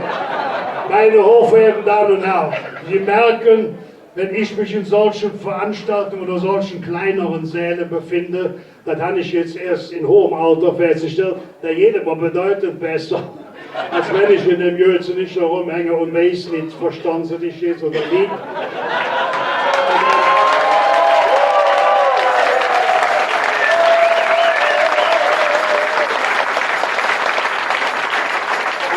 Indirekt haben dann die Leute, die Damen und Herren, die sich dann vor 2 Jahren so wahnsinnig operiert haben, die haben mir eigentlich indirekt etwas Gutes getan.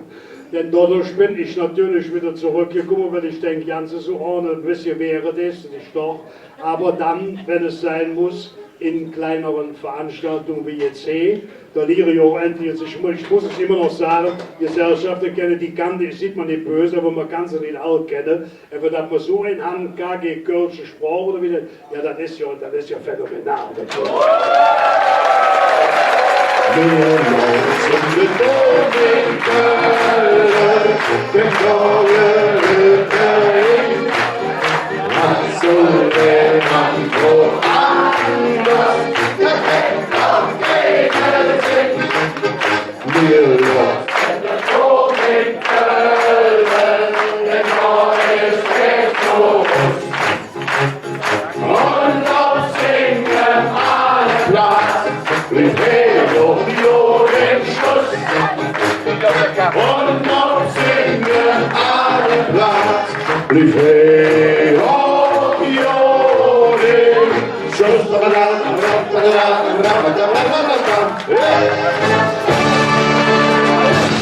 Ja, meine Damen und Herren, zum Abschluss noch ein kleiner Wermutstropfen. Die Polizei wird ja nicht uneigennützig.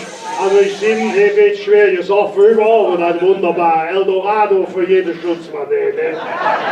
Wir machen nachher hier vorne an der Ausfahrt vom Park eine kleine Alkoholkontrolle.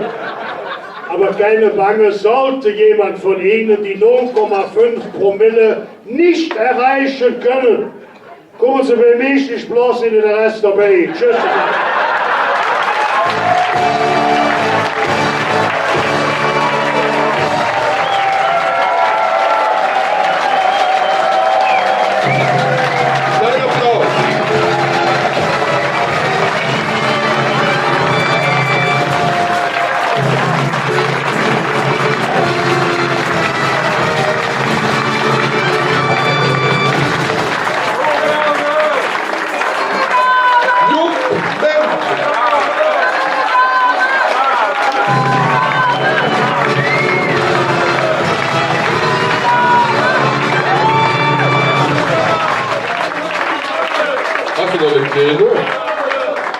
Ist das nicht eine herrliche Frau, da küsst mich jedes Mal betrießen. Hast du noch einen Kleid?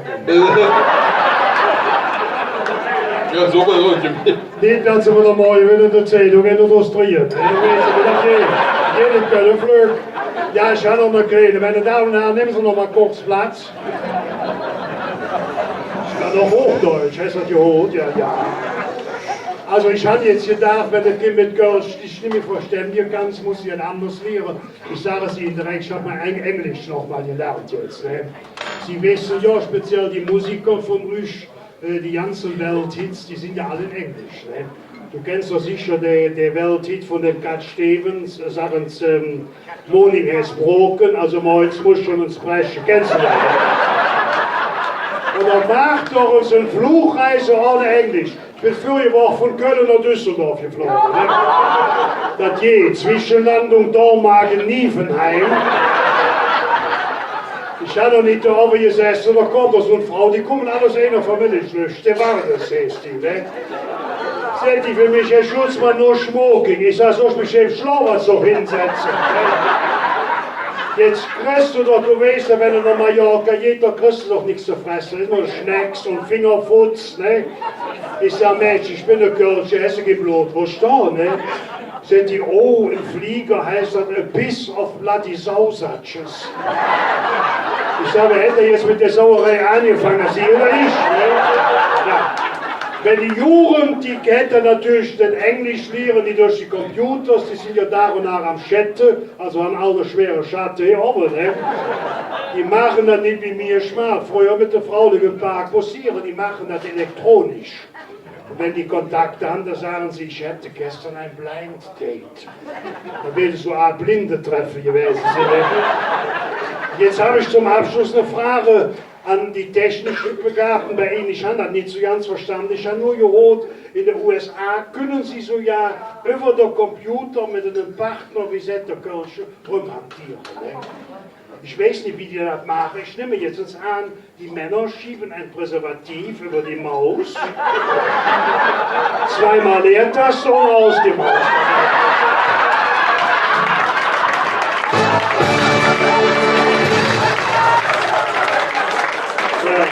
Jetzt wir werden einen neuen Computer kaufen. Ja. Meine Damen und Herren, das Programm geht wieder. Ich möchte mich nochmal so fast etwas formvollendet bei den Leuten ja, fast entschuldigen, die ein bisschen angegangen haben, aber auch nicht jeden nicht mehr. Sie wissen, das Problem ist, wenn ein Redner wird, wenn ich so gehört und solange ich noch sprechen kann, habe ich mir gedacht, das löstet ihr eigentlich nicht beten. Und aus dem Grund habe ich dann gesagt, sorry.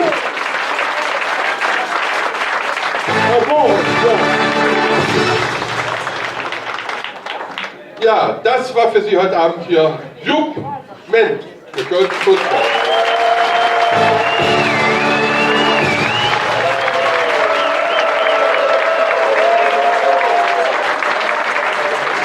Lieber Jupp, du bekommst als erstes den Orden überreicht von einem Kollegen von dir, der ist noch im Amt. Der muss noch. Schon.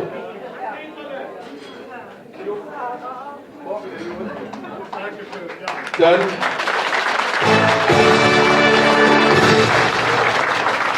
haben wir uns gedacht, da du unsere Gesellschaft noch nicht kanntest bis dato, nicht kennst, haben wir uns gedacht, wir machen dich zum Ehrenmitglied. Damit uns kennenlernt. Und zwar Alle aufstehen, bitte, für unser neues Ehrenmitglied. Wir, die KG Kölsche Sport, mit ihrem Kölschen Domkreuz ernennen in Dankbarkeit und Anerkennung ihrer Verdienste um die Kölsche Lebensart und Kölsche Sport Jupp Ment zum Ehrenmitglied unserer Gesellschaft. Köln, den 19. Februar 2019. Der Vorschlag.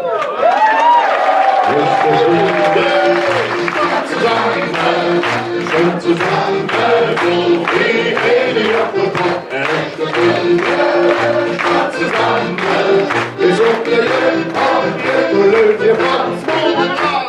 Freunde, Runden der Lu, Landa, Hunde auf der Lu. Erste Stunde, Stadt zusammen, so wie Heli auf der Top.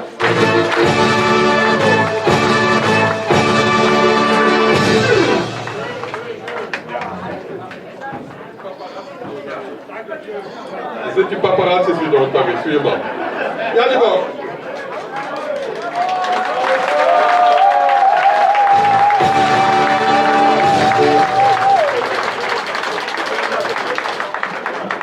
Auf den Jupp Ment, auf unsere Gesellschaft. Von jetzt dreifach. Kölle!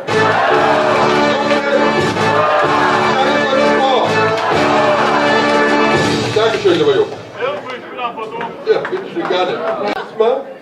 Wir begrüßen die Gruppe Ringblut. Bitte schön.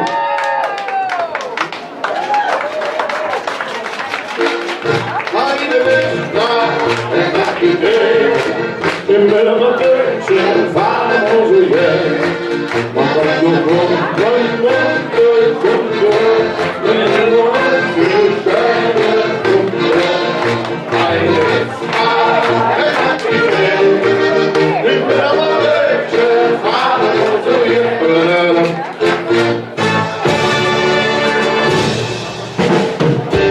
Fastelavond zusammen, jede Show. Das ist sehr schön. Ihr Lieben, nehmt die Händchen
vielen Dank.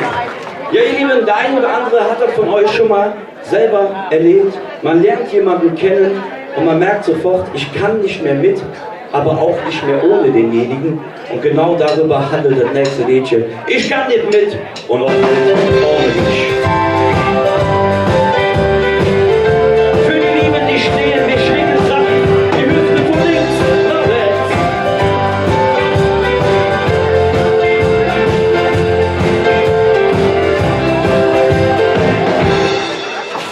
Secure sind wir zusammen. Wisse, was wir an uns haben.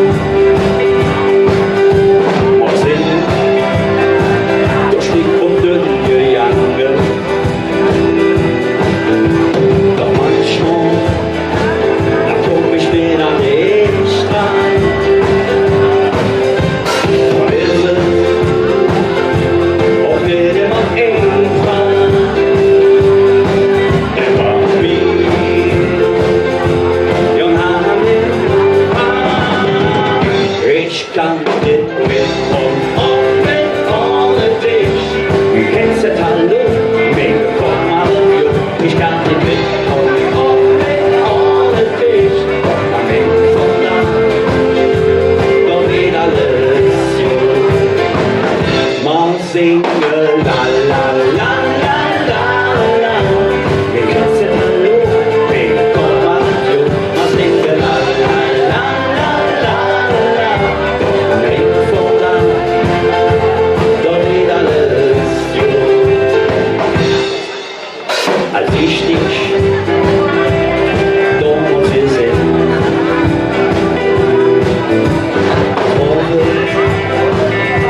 mich wie ein Blitz war verzaubert von den Gedanken.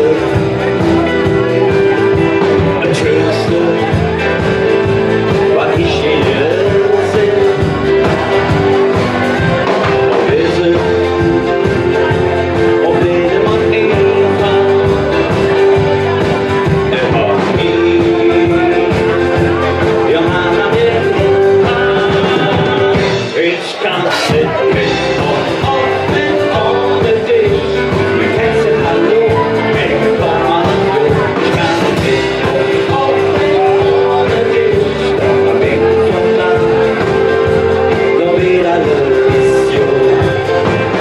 Man singe la la la la la la. Mir jetzt das Hallo, mir komm alle jung. Man singe la la la la la la. Am Ende von Nacht, doch wird alles jung. Ich kann nicht mit und auch nicht ohne dich. Mir jetzt das Hallo, mir komm alle jung. Ich kann nicht mit und auch nicht ohne dich. Am Ende von Nacht, doch wird alles jung. Man singe la la la la la la. Mir jetzt das Hallo, mir komm alle jung. Man singe la la la la la la. Am Ende von Nacht, doch wird alles jung. Am Ende von Nacht, doch wird alles jung.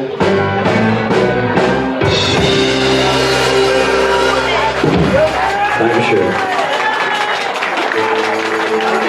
Ja, Liebe, ich muss kurz eine Kleinigkeit loswerden. Für uns als Band ist diese Caravan-Session eine ganz, ganz besondere. Nicht nur, dass wir in unglaublich vielen tollen Sälen rein dürfen, wie unter anderem heute Abend auch bei euch, sondern nächste Woche Samstag und auch Sonntag haben wir die Ehre, dürfen da drüben das erste Mal in die lachende Köln Arena.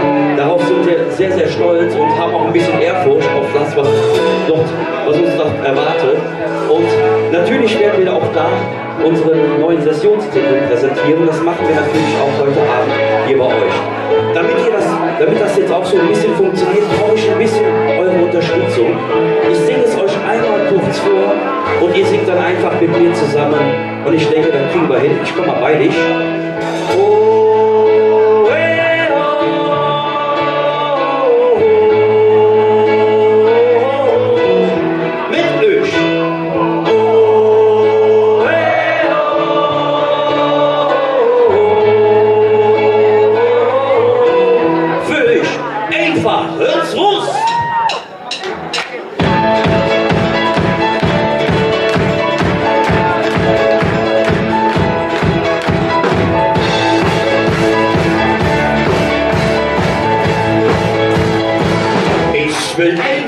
als Russ, von zu Russ, Russ in die Welt, wo mir gefällt, ich will einfach als Russ, von zu Russ, Russ in die Welt, wo mir gefällt.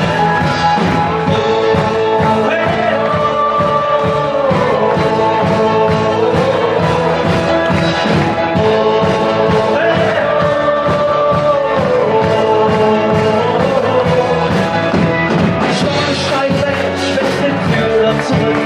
auch wenn ich jetzt hier liege, bin ich stand und glücklich sind.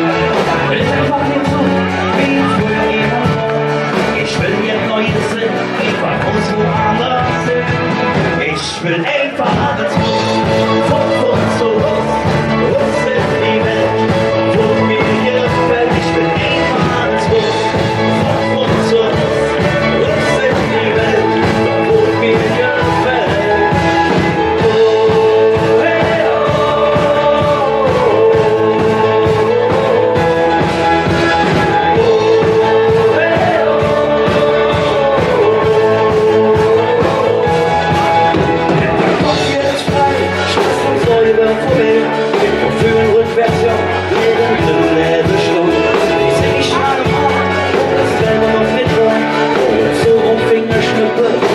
Schon bin ich stumm.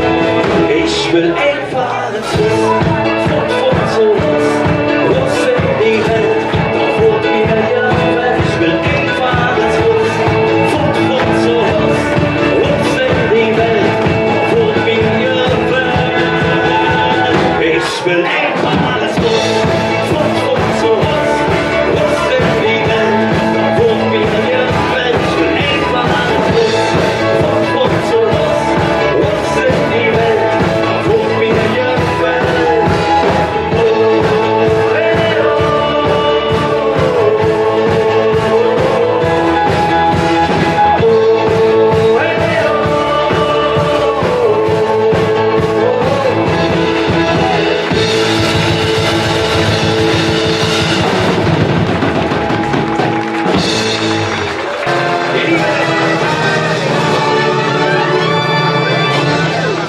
Ja, natürlich machen wir von Herzen noch von Herzen wenig.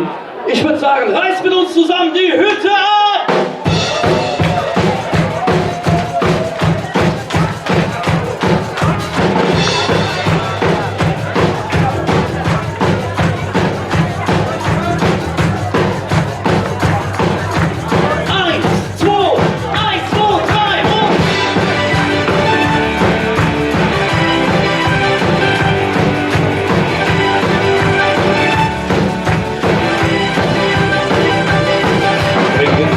Was spannend ist, diese nie gewachsen ist.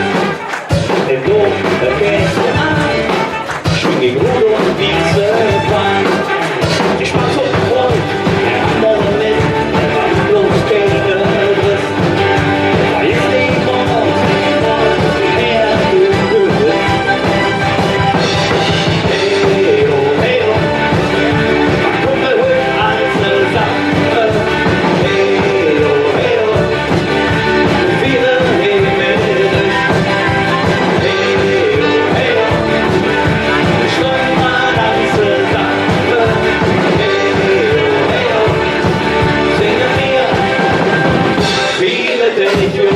Ja, ihr Lieben, die Jungs wurden ja schon in 1 vorgestellt, aber ich denke, ich wiederhole das noch mal. Ganz kurz für euch am Schlagzeug, unser lieber Udo!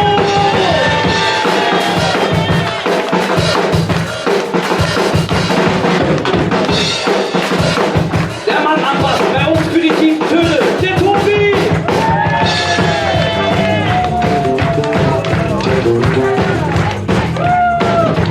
In der hintersten Ecke am Keyboard für euch unser Niklas!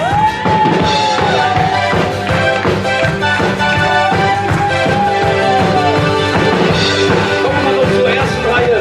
An der Gitarre, der Andi!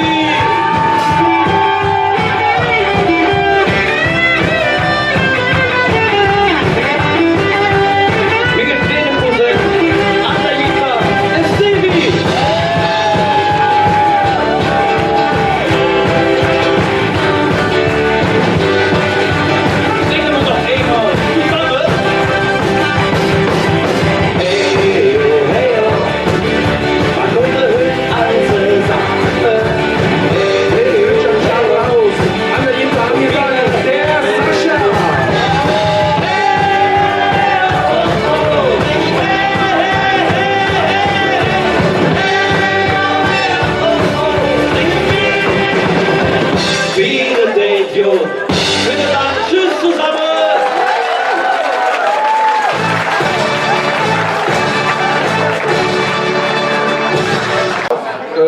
ja, was soll ich schon so sagen? Der hätte im letzten Jahr von seinem Vorbild, oder im letzten Jahr ist sein Vorbild zum Ehrenmitglied der KG ernannt worden.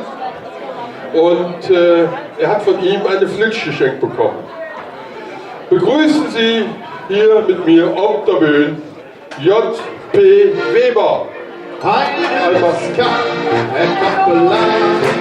Was soll man falsch? Wir haben ja nichts getan. Was kannst du schön im Dummel, wenn über uns die Sterne schummeln? Eine Witzka, Kapitän, wenn wir noch Deutsche mal was zu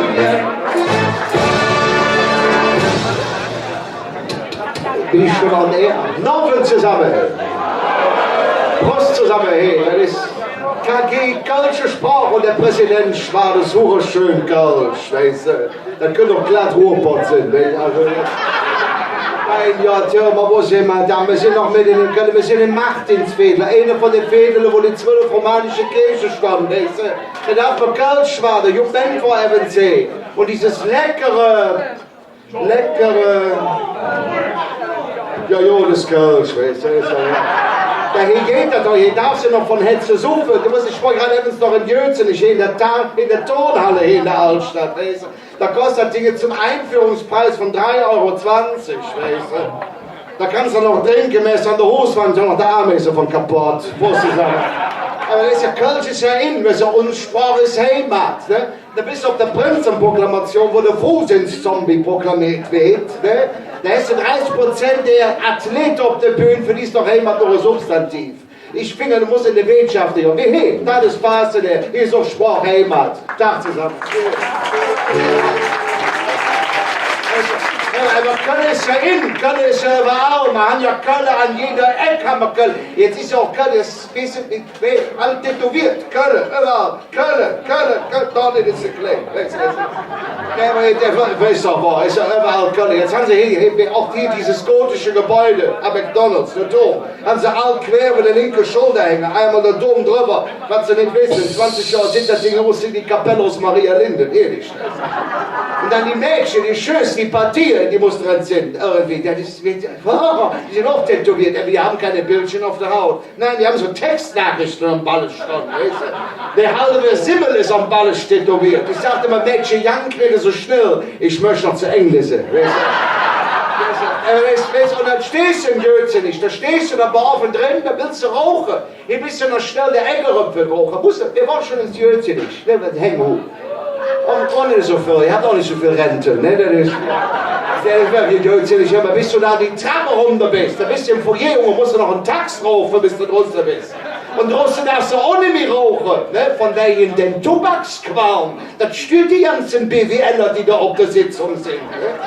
Das ist doch wahr, kriegen Anaconda im Gesicht. Das ist mir genauso wie bei den Nichtrauchern. Die penetrantesten Nichtraucher sind die, die ins Rauch haben. So ist das bei den Typen in Jötzen nicht auch. Die penetrantesten Kölsche sind, guck mal, nicht aus Köln. So heißt so Athleten sind. Dann stehst du und dann willst du Zigaretten machen, dann gucken sie dich blöd an, weil sie haben all der Dampfer in der Hände. Kennt ihr schon? Wenn sie an der elektrischen Lötkolbe rumlutschen, damit ja keine Qual sagen sie. Da mussten sie rinblasen, denkst du, eine neue Papst wäre, ehrlich. Das sind ja so Gesundheitspfiffig, die das rauchen, so Frank Schrank-Modelle. Ich habe ja Haar am Kopf, die haben Frisur, weißt du? Das ist dem, und dann hast du, das sind Ärzte-Reihe im Jötzen nicht. Da zenken sich dann die Frankfurter mit den Naturvölkern, weißt du? Bornheim, ja, ganz klar. Aber Bonn ist hier, ne? Wo halt Bonn, ist gleich vorbei. Bonn hat ja auch so eine komische Sprache. Die haben ja noch den R drin, ne? Der R, das kann man ja nicht. Ne? Wenn wir sagen Wätscha, halt der Mund, du bist hier geduldet. Wieso müssen wir mich abgelaufen? Schmiss mir raus, ganz ruhig. Wir haben ja all das R nicht. Wir sagen Wätscha. Weißt du, was die Mönche sagen? Die sagen Bier. Ne? Wir sagen Wurst. Ne? Die sagen Bull. Wir sagen Geburtstag. Die sagen Geburt. Das hat in der Sprache, da war ich hin, die kennen noch die Lanxess-Arenen, wir sagen ja Henkermenschen für die Kölner Arenen, ne? Sind ja vom Bauernus wie Henkermenschen, ne? Obwohl es jetzt von Chinesen aufgekauft worden, sagen wir wahrscheinlich Bock der 7 Köstlichkeiten für die, ne? Ja, aber da war schon ein Athlet, der ist so eine völlige Karnevalist, der wollte lustig sein, der kommt auf mich an und sagt, Weber, Haupt auf der Schulter, Weber, hast du alt gehurt? Ich sag, hört noch nicht. Das ist aber der jetzt so verklären, dass das gehört ist, ne? Die meinen ist der Memmer-Tempel auf der Hauptstraße. Was steht denn mein Lieblingsfeind, mein absoluter Lieblingsfeind ist und bleibt der? Nein. Gegen die Aborigines habe ich nichts. Jünter, Asiot. Ja, komm mal rein, Junge, wir sind ein Junge. Ess mir nur nicht den Buffet fort, weißt du das? Nee, wirklich, der Düsseldorf, das ist ja nicht schlimm, aber die stören mich nicht. Ja, nicht jeden spazieren. Ich wohne hier direkt Untertaschenmacher am Hof, mir geht manchmal der Altstadt auf der Sack. Wenn die hier die ganzen Junggesellenabschiede feiern, dann kann ich immer laufen. Dann kann ich dann feiern und hey, spazieren in da hinten. Der hat auch so Parkplatzprobleme wie mir, weißt du? Dann stehst du dann da, ist so eine Aborigine am Griechen, sagt er, mein Auto, überall Bühne drin. Ich sag, Junge, mach dir nichts draus, jetzt nimmst du Dinger aus, Puff in den Mund. Dann bläst du da rein, dann mit der plupp, um die Bühne raus. Das hätte der Athlet doch gemacht. Weißt du? Nein, ihr seht, dass ich fortkomme oder wurde Schmier um der Eck. Kommt der Herr, was machen Sie da? Sofort aufhören. Und der Coach hier sagt, ich blühe den mega aus, wo mit der plupp, ja, die Bühne los. Du doof, musst du Fenster so machen. Der Schlimmste, der Klassenfeind Nummer 1 des Kölners heißt Leverkusen. Leverkusen, wir haben einen Sitz halt zu einem Stadion, da ihr Vater als FC-Fan nächstes Mal verliebt von Hetze und friert sich dabei der Futter ab. Der ist aber, hör mal, der Leber, deswegen muss jetzt in Urlaub fliegen. Stehst du so eine Pflegehaus, die Sonne ist am Schinkel, weißt du? Du könntest einen Typ an, schwabe, bist du rein, ich schieße drauf an, fress, wo küsst der Herr? Köln! Woher genau? Eschweiler.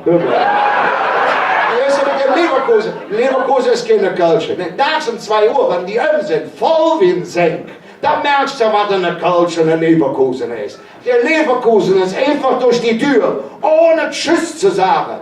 Der Culture sagt Tschüss. Geht aber nicht.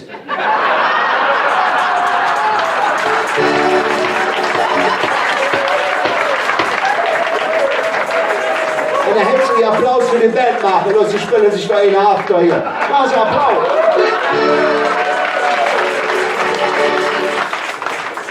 Ja, wir haben ja auch gefragt, ob ich mitspielen wollt, ne? Aber ich kann nicht so Vereine mit vertragen.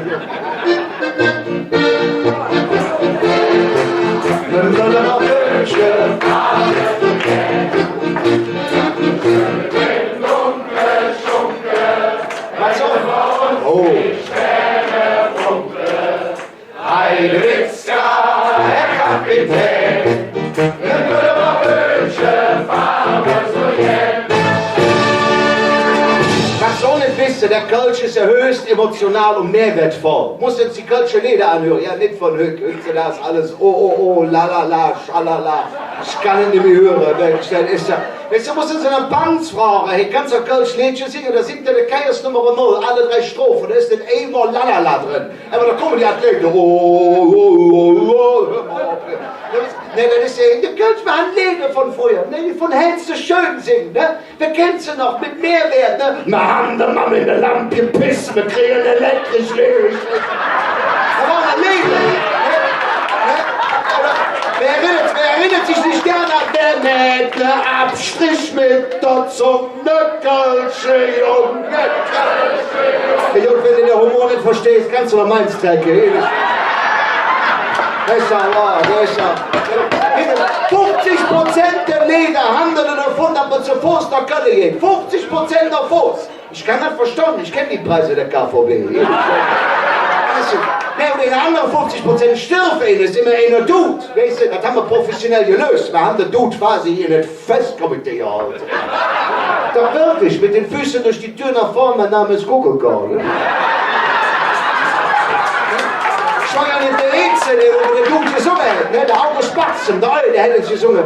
Wenn ich ins Nichts wie existiere, wenn ich mich Ohren zoge dann, wenn ich mich Boffen präsentiere, ganz lusch am Himmelsplätzchen stand. Da soll der Petrus das schon machen. Er sucht der schönste Platz aus. Er weiß, es gibt dann jetzt zu lachen, denn ich bin von Köln am Ring zu Hus. Ist das nicht schön? Das ist Philosophie. Wir sind keine Mallorca-Club, da muss man es lernen. Der Schinkelstraße ist nicht hier in der Altstadt. Ne? So ganz so philosophisch wollte ich nicht. Ich wollte nur sagen, dass das jetzt der Himmel gedäscht hat. Du läufst so durch die Wälder arbeitest, wie wir pennt. Was davon dann noch übrig blieb, ist es sprechbar nicht wild. Noch ganze Jahr, ob Millionär, ob Putzfrau oder Bank. Am Ende das Date, der kleinste Fest, da hast du nur eine Chance. Der letzte Waren ist immer eine Kombi.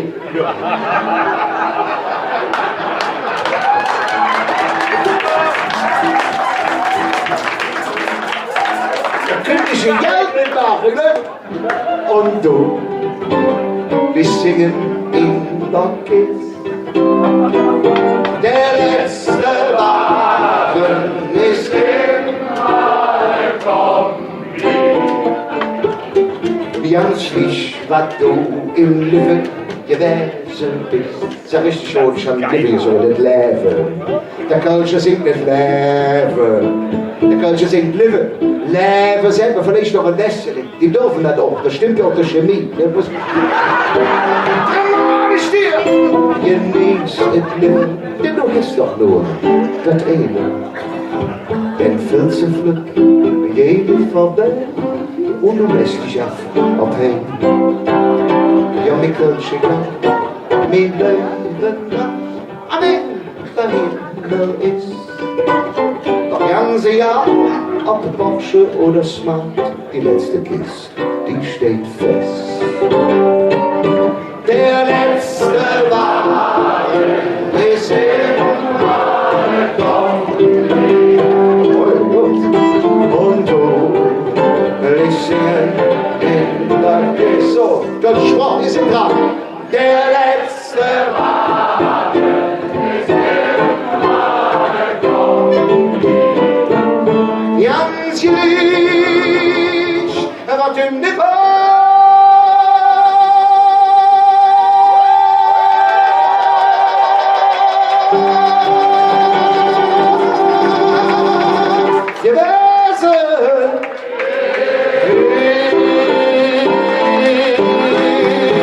Dankeschön.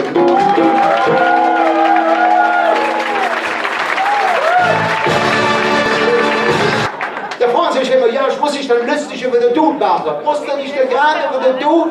Sag mal, muss doch lachen heutzutage. Ist doch alles so schlimm heutzutage. Guck mal, die Lindenstraße wird eingestellt. Der Bush ist tot, Präsident Bush, willst du da für Weihnachten umgekippt tot? Warum hätte der Trump nicht mitgenommen? Wie heißt das Atemlos, Altbauern? Ich vergesse den Namen immer. Fischer, der Freundeswort, ne? Wie heißt der noch? Seehofer, genau. Ah ne, Silbereisen. Der wird jetzt einer auf Kapitän, ne? Das werden warme Gewässer, sage ich halt. Der Typ ist ja vaginal intolerant, kann man nicht sagen. Dann ist er, und was haben wir? Berlin, geht doch völlig in den Bund. Berlin, alles drunter. Und die Merkel, sie will nicht mehr. Rente. Deutschlands beliebtestes Playmobil-Männchen mit der Topfrisur. Für mich hätte er schon einen Thermomix verschluckt, muss ich sagen. Aber was haben wir gedacht? Jetzt kommt der große März. Ne? Der März kommt. Jo, der sieht auch aus wie November. Jetzt haben wir Anneliese Kram, Anneliese, leck mich am Arsch, ich bin der Kölsch, ich kann den Namen nicht. Ich hab das Gefühl, die CDU hat nicht viel Glück mit Optik. Das ist so, das Mädchen hat viel Cent für so ein kleines Ich. Dann guckst du dir Übersee an, hey, da kannst du nicht mehr drüber lachen, der Tram. Weißt du? Das ist, hör mal, der ist auch die Putschblas, hör mal ab. Jo, der ist auch 70, vielleicht haben wir Glück, weißt du? In Köln sieht man ruhig noch schön, ehrlich, das ist auch wahr. Wann der ins Heim ist, wenn der tut, ist kaputt. Sag ich persönlich dafür, dass der in der Kölsche Himmel geht. In der Kölsche ist der aller Himmel. Mit so einem Typus Nippes an der Tür. Mit so einem Frank Schrank. Der Häkchen sehe ich zu retten und Mut, so einem Freundlichen, weißt du? Du kennst ja doch, wenn die freundlich sind, man so, ja? Sagt man, Klopp, ich bin tot, ich will rein. Mit der Obtun, paf, tut so. Kloppe, mein Name ist Tram, ich bin tot, ich will rennen mit dir ab. Ich an der, wenn's gesagt, du Küsschen nicht rein. Ich schlag den Treppe nach Hause, kannst du erst so runtertragen. Sag Kloppe, mein Name ist Tram, ich habe Kirchensteuer bezahlt. Mit dir ab, klär ich. Geht noch hin, eine halbe Stunde später geht er nach vorne. Ich habe mit Papa gesprochen, du kriegst dein Geld wieder. Was passiert?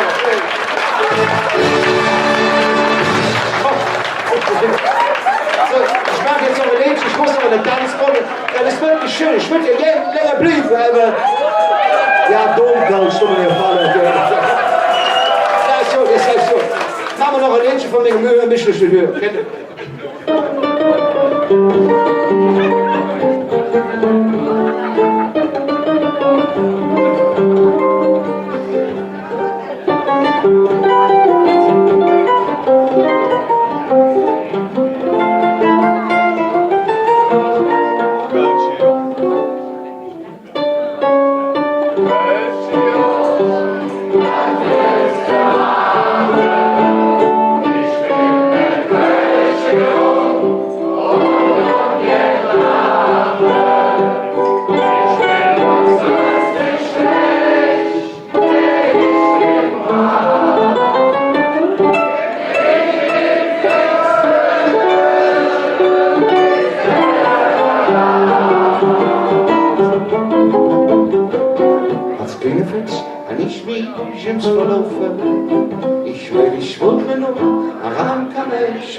Voor mij stond het niet, en dat was schwer. En de Schutzmann fragte mich, hey, jo, wo ist der? Ich hatte Angst, ich beim Schlawittchen, im Käse ich mich schon, direkt Mann im Küche. Da spür ich ganz genau, meldet jo mit mir. Ich an den Land, träumexlich, und bin hier.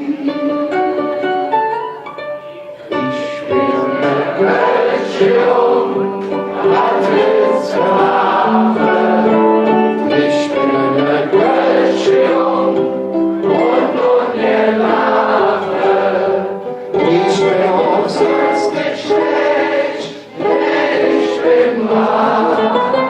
Mit Lieblingswünsche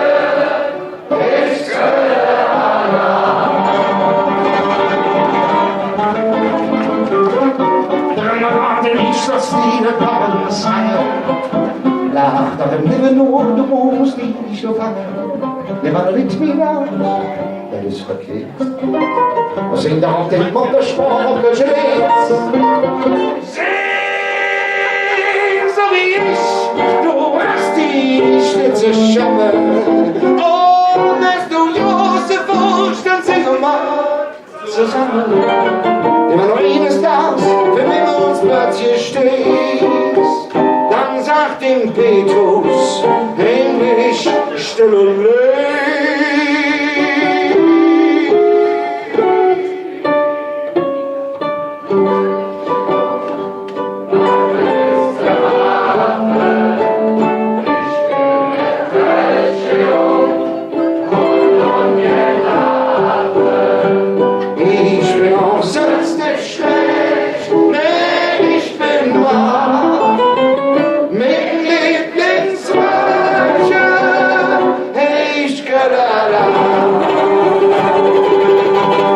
schöne Fassung.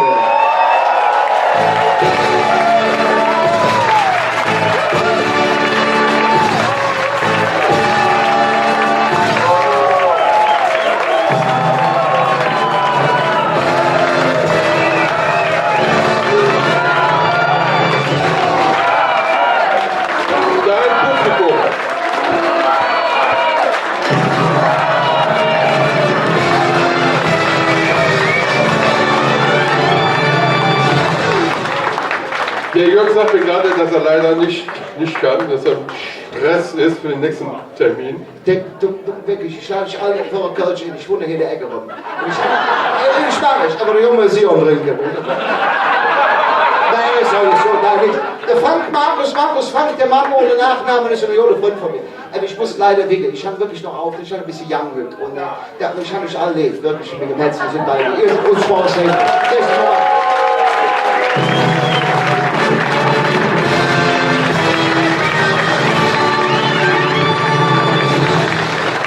Auf den Jörg Bollweber die nächste Rakete, Tempo 1. 2, 3. Tempo 1. 2, 3. Und 1. 2, 3. Auf den Jöttenweber, dreifach von Etze Kölle.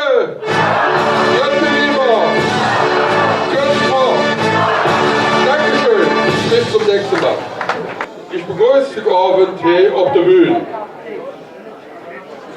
Günther Missenich, bitteschön.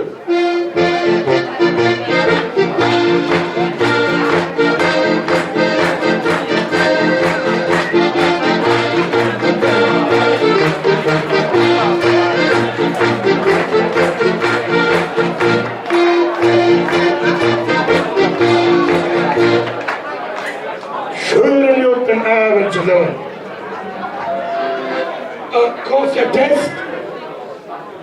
Könnt ihr mich hören? Könnt ihr mich sehen? Ja, jetzt haben wir eben schon den Jörg gehört. Jetzt weiß ich, jetzt soll man wieder Schwagen oder Lehrer die Arkold-Schläger singen. Ich glaube, wir singen die Arkold-Schläger. Wer kennt das denn hier noch?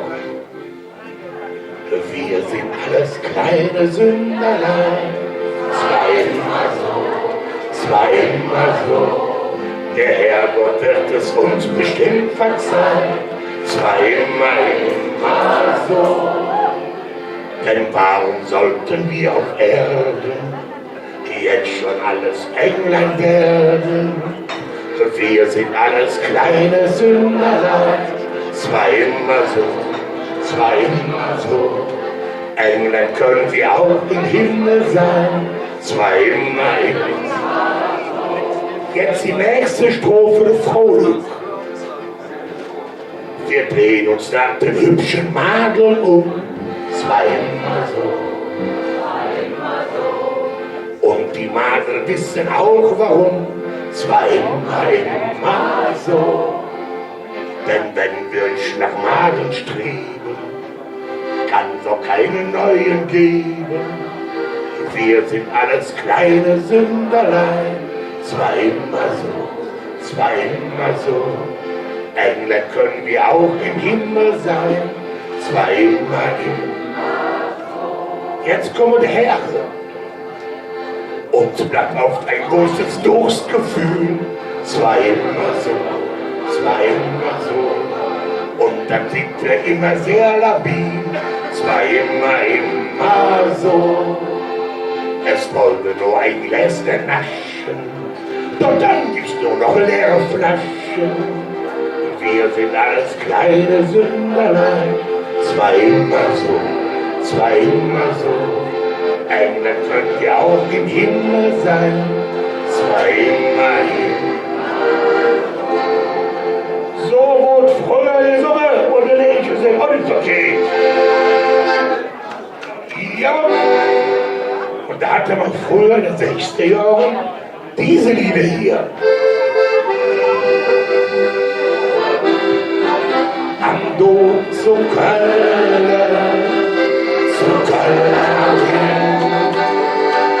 da klingelte die Glocke, so prächtig schon fing.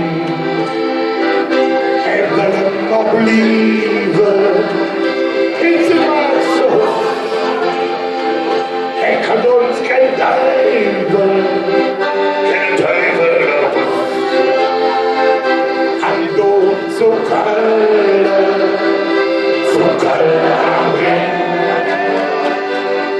singe die Glocke, so prächtig und viel. Er will noch blieben, ist immer so. Er kann uns kein Teufel, keine Teufel los. Ach, was war das früher schön, doch in Kolonia.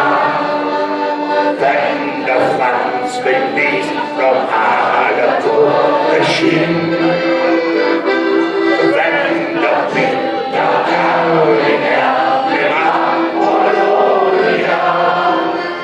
still von Glück und heimlich herzerflucht und Armelsche Flöte und Herr den Freund und der Hofratze, der singt so schön, sein quietschend Band ging Orgelste und Armelsche Flöte und Herr den Freund und der Wäsche nach, ihr Nase hinauf, dann können wir den Untergehen. Jetzt hängt das Schnitzelvilla in Bobbesdorf in Villa. Ich hätte ein Eierhut, dann bin es Feierhut. Jetzt hängt das Schnitzelvilla in Bobbesdorf in Villa. Ich hätte ein Eierhut, dann ist Feierhut. So, die Mädchen hätten wir im feinen Lochzinnig gesungen. In der Kneipe hätten wir ganz andere Mädchen gesungen. Beim einfachen Volk sagt man im Stiefelied her. Ich bin der Prinz von Grabenhöhe. Ich kauf mir einen Kakadu, einen Vogel der Kanarien, einen Salzigstock dazu, eine Staube möchte ich haben. Nach der Taube steht ein Sinn und dazu ein schwarzer Hahn, weil ich ein Freund von Vögeln bin. Und dazu ein schwarzer Hahn, weil ich ein Freund von Vögeln bin. Oder dieses Lied hier. Wir haben nach keinem zu fragen. Wir haben kein Kerl und kein Kind. Wir haben nach keinem zu fragen, weil wir nicht verheiratet sind. Denn wir sind ein Spitzenrüste, mal aus uns mit der Volle, mal aus dem Kälte. Ja, wir sind ein Spitzenrüste, mal aus uns mit der Volle, mal aus dem Kälte. Und Anfang der 70er taucht ein paar Bänger auf die Blätterfuß, auf die Böninge. Zuerst haben wir sie heimgeschickt, dann haben sie wieder kommen lassen, weil sie einfach zu jung waren. Und der erste Hit war dieser hier. Wie Soldaten Norweger. Was blieb, dann Hügner Staub, der Hüse und Jasse, die Stündchen der Klasse, ist das vorbei.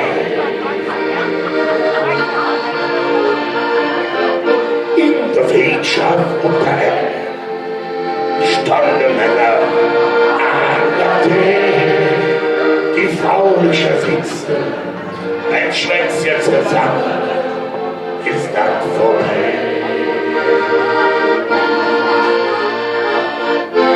Warum passiert, an einer ist doch klar, das Schönste, was wir haben, schon all die lange Jahre, ist unser Frieden.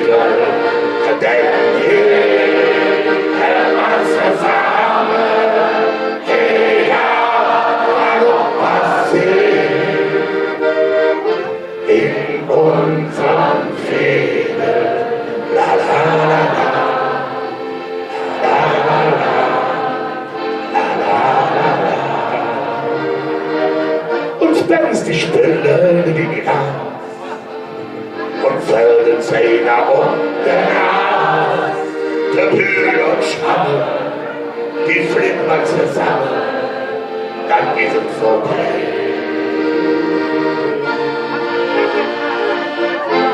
Wann und passiert, das Leben ist doch klar. Ein schönster Tag, schon all die lange Jahre, ist unser Frieden, denn hier hält man zusammen, egal wo passiert. In unserem Frieden, das ist doch klar. Ein Brief, wo wir singen, schon all die lange Jahre. In unserem Frieden, denn hier hält man zusammen, egal was geht. In unserem Frieden, la la la la, la la la la. Und ein Jahr darauf später sang dieses hier. Ahnemann steht für eine Wirtschaftstür. Dass jeder seine Denken wählt. Doch er hätte so viel Geld, solange wir sein. In der Wirtschaft ist die Stimmung jung, aber keiner zu der Doktor einer bringt Bier und sprechen einfach an. Trink doch eine mit, stell dich nicht so an. Du stehst hier die ganze Zimmer. Es noch gejährt, alles ganze Jahr. Trink doch nicht und überricht mit dran. So manchen vielleicht ein letzter Huss, dass ich jedes wieder lachen denkt. Jetzt halt nicht so Raketen drum, hat einer zu ihm gesagt. Trink doch eine mit, stell dich schön so an, du stehst hier die ganze Zeit.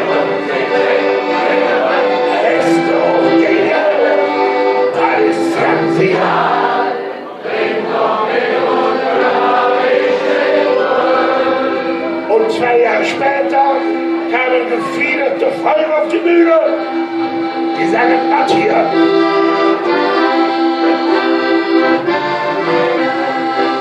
Die Strophe Ländische, ich bleibe stundenlich, ich brauche mich an, bringst du mit mir Bier.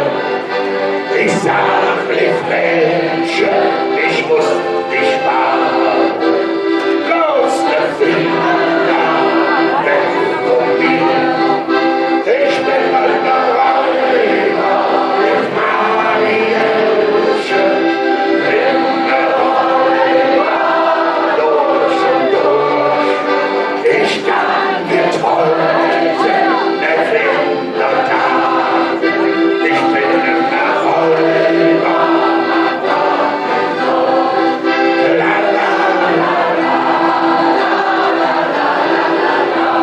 Ein Jahr später folgte dieses hier. Der Peter, der war eines Tages plötzlich fort. Aus Kalle und dem ovalen Box. Sing dann die drei, halt richtig dort zittert. Doch der Lübeck nur gegen Angst, der fühlt die Dinger. Blut, Kölsch,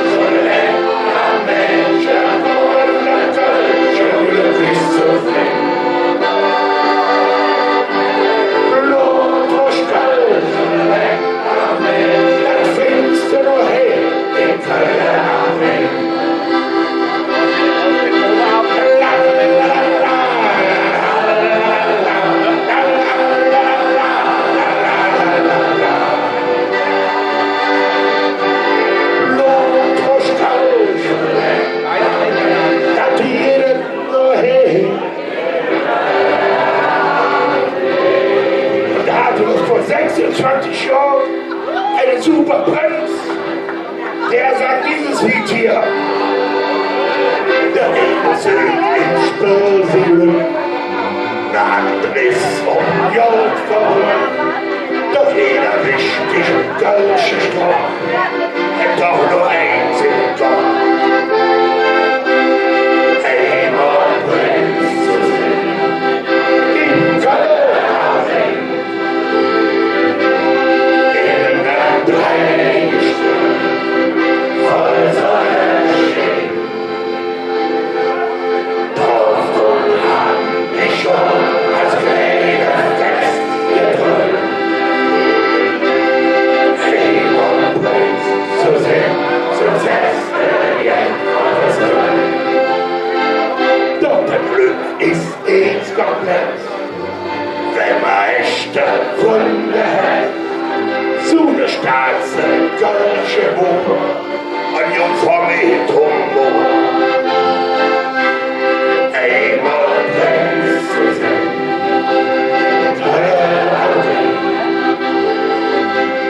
in den Nächten stehen, voll Sonnenschein. Davon hab ich schon als kleiner Fest geträumt. Einmal Prinz zu sehen. Und mit dem nächsten Lied darf ich mich verabschieden. Es ist kein kölsches Lied, aber wir kennen es alle. Schön. So, als nächstes sage ich nur drei Worte. Dann heul doch. Bitteschön.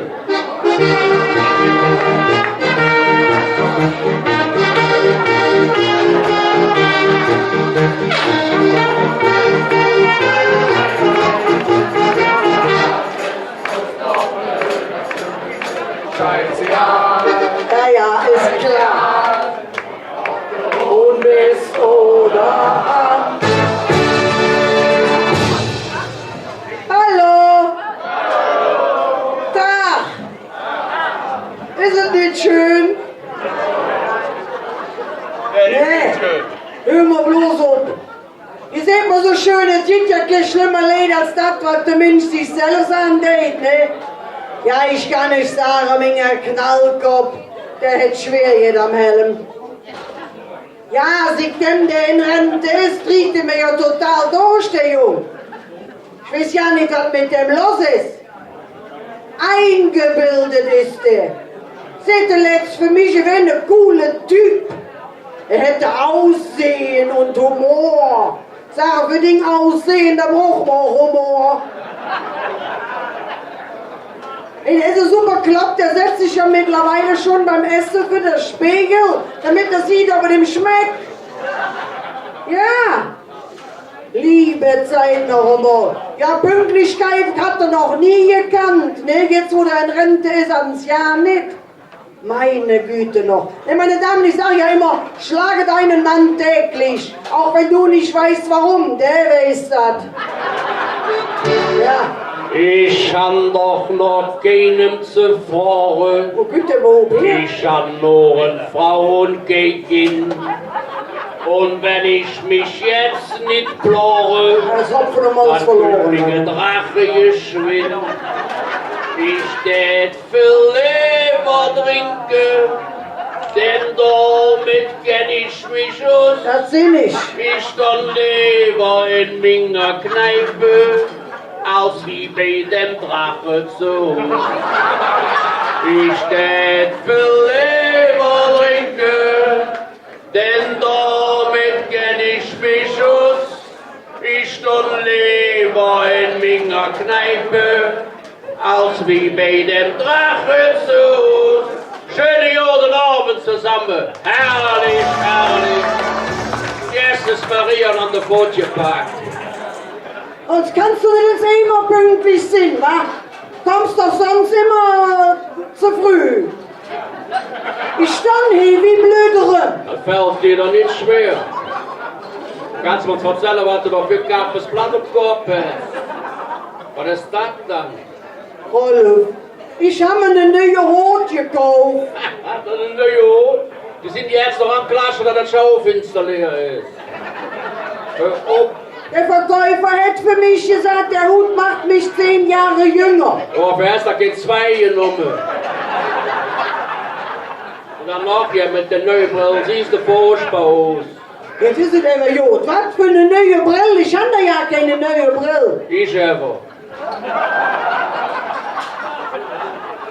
Und diese Klamotte, diese Kleidung, weißt du, dass du deiner Zeit weit voraus bist? Wie meinst du das dann jetzt? Ja, wenn die irgendwann mal modern werden, da hast du sie schon. Heul doch. Aber nicht, dass du was meinst, ne?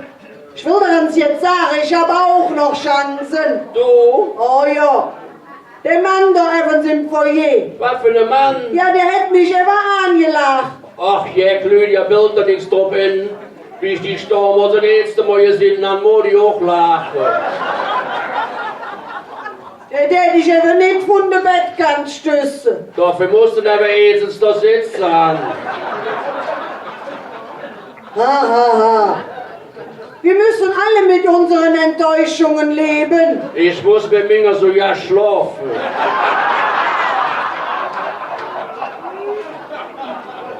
Da ist es dann jetzt gut?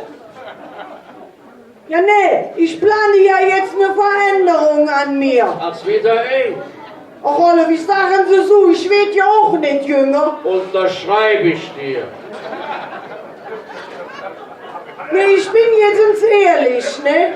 Ich habe ja das Woche splitterfasernackt für den Spiegel gestanden. War das so Möbel aushalten können, ne? Ja, nee. Und da habe ich mich von oben bis unten belurt. Ja, und dann? Und da habe ich mir gedacht, nee, Lydia, so kann das aber auch nicht wiggern. Was willst du dann jetzt? Ja, Rolf, der Busen, das geht schon so. Was, wo so? Die Erdanziehungskraft. Ja, was ist das damit? Wenn das wieder so geht, dann kann ich aber die Mammographie und die Fußpflege in einem Abwasch machen. Ja, no. Marzipankartoffelchen. Mein kleines Salatschneckchen. Komm, jetzt Butter bei den Fisch. Wie viele Kilos hast du denn jetzt? Das sag ich dir nicht. Komm, die ersten 3 Zahlen. Heul doch. Moment mal, ich mach doch jetzt auch eine Diät. Das geht da auch wieder ins Höschen. Nee, ich habe mich informiert. Du hast dich informiert? Ich war im Reformhaus. Im Reformhaus. Seht die Verkäuferin für mich? Machen Sie sich nicht so eine Kopf über die Abnehmerei. Es gibt ja gute Fette und schlechte Fette. Ja, Lydia, du bist eine gute Fette.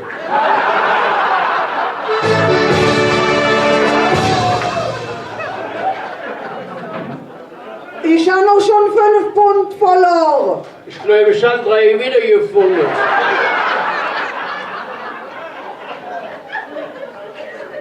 Ich kann ja auch schwimmen. Lydia geht schwimmen, das hat normal Angst für eine Nase abnehmen. Da will er mir erzählen, dass ich schwimmen werde, der Flut an den Uhr gesehen. Meine Freundin hat gesagt, Schwimmen macht schlank. Was machen Blauwale vergeht?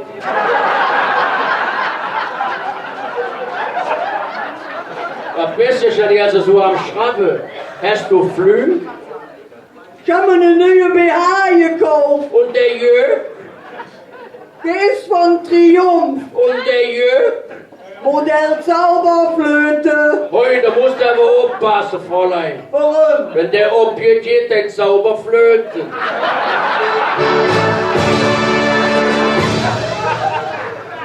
Und jetzt, der war so ja im Angebot. Und der Jörg? Ja, 2 für einen Preis. Ja, dafür kannst du sie nicht hängen lassen.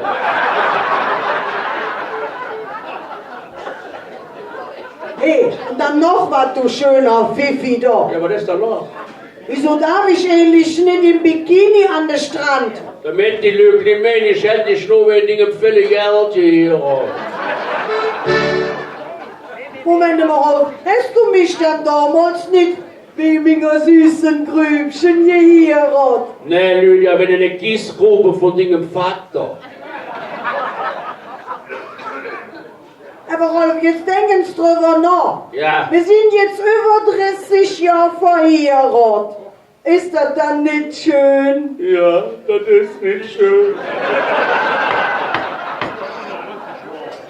Was jetzt machen, wenn ich mit einem anderen Kerl aufhaue? Dann ist der Frau, warum ich nicht vorher gekommen bin. Sag, so eine Frau wie mich kriegst du niemals wieder. Das hab ich schon. Du bist auch langsam im geranigen Alter. Ja, was meinst du denn jetzt damit? Vom Stehenden in den Hängenden. Oh ja, der Angeber hier. Nimm denn so Beispiel an so einem Schwanenbärchen. Schwanenbärchen? Ja, wenn die sich einmal zusammengetan haben, blieben die auch ein Leben lang zusammen. Ja, dafür haben die auch so einen Hals. Ja, nee, ich mein, und dann gibt es so Sachen wie gestern Abend zum Beispiel. Was war denn gestern Abend? Oh, Rolf, im Heierbettchen. Wie im Heierbett, was war denn da? Überall hast du mich gestreichelt. Ich hab dich gestreichelt, überall. Über den Bein bist du mir gegangen. Ja. Über den Rücken. Oh. Mit Arme, den Bauch. Wo? Ich war ganz wuschig. Was war los? Ich hab die Fernbedienung gesucht.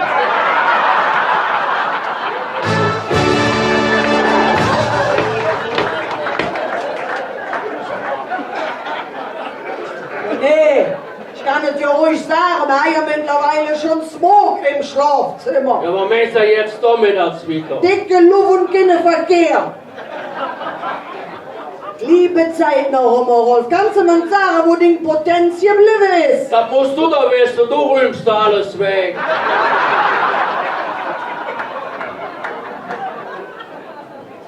Nee. Sag, du Barackgedagel. Kann das sein, dass unser Liebesleben ein bisschen jetzt in dir schlafen ist? Was meinst du denn jetzt damit? Rolf, nimm es Viagra. Bist du verrückt? Das kostet ein Tablett 30 €. 60 € im Jahr.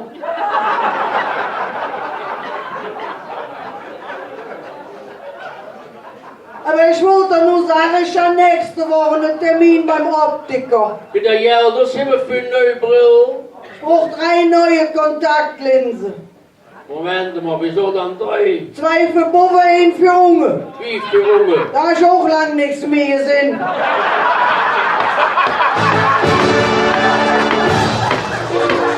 Wir machen den Jungen, die kommen, die grün und singt und gucken.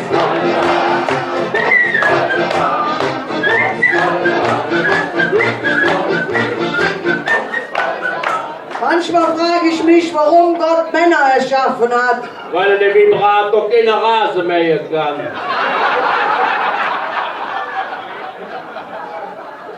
Apropos Rasenmähen. Ich habe doch schon die Geburtstagsgeschenke gekauft. Was hast du? Ich hab dir dein Geburtstagsgeschenk schon gekauft. Du hast mir mein... Was hast du mir dann gekauft? Ein Jäs. Ach, Rolf, ein lebendiger Jäs. Ein lebendiger Jäs, weil du immer zu faul bist, der Rasen zu mähen.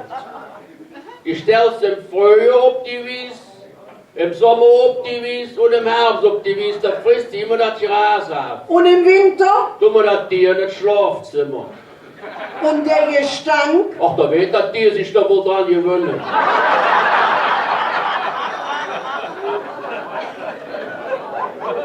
Kannst du mir dann noch was erklären, wo du die ganze Tage rumgelaufen bist? Ja, ich will dir erklären, wo du den Tag rumgelaufen bist. Ich habe mit meiner Freundin meinen Geburtstag gefeiert. Wir haben richtig eine abgesoffen. Was hast du? Meinen Geburtstag gefeiert. Wir haben richtig eine abgesoffen. Voll Westen sind die Kalender genug. Nein, wir haben getrunken. Wir haben Februar, du hast nicht im Juli Geburtstag. Ich muss doch nicht alles auf den letzten Tag machen.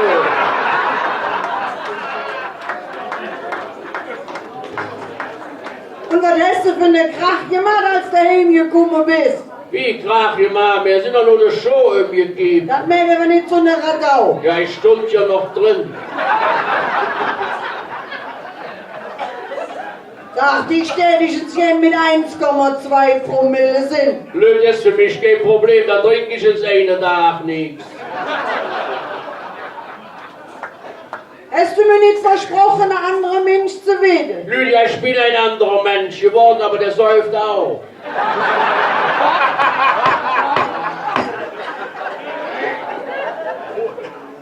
Mann, oh Mann, oh Mann, oh Mann, oh Mann. Aber Rolf, da wir gerade dabei sind, ich muss dir jetzt ein Geständnis machen. Was hast du dann? Ja, ich bin da fremd gegangen.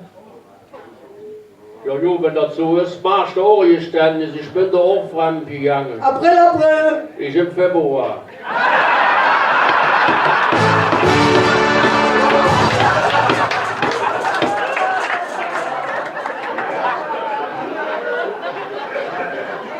Wieso erzählst du endlich meiner Schwester, ich wär blöd? Recht dich nicht auf, Lydia, die wusste das schon.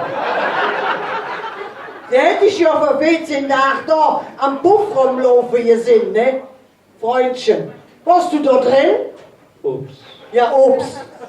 Ja, für 30 € wollte ich dich nicht belästigen.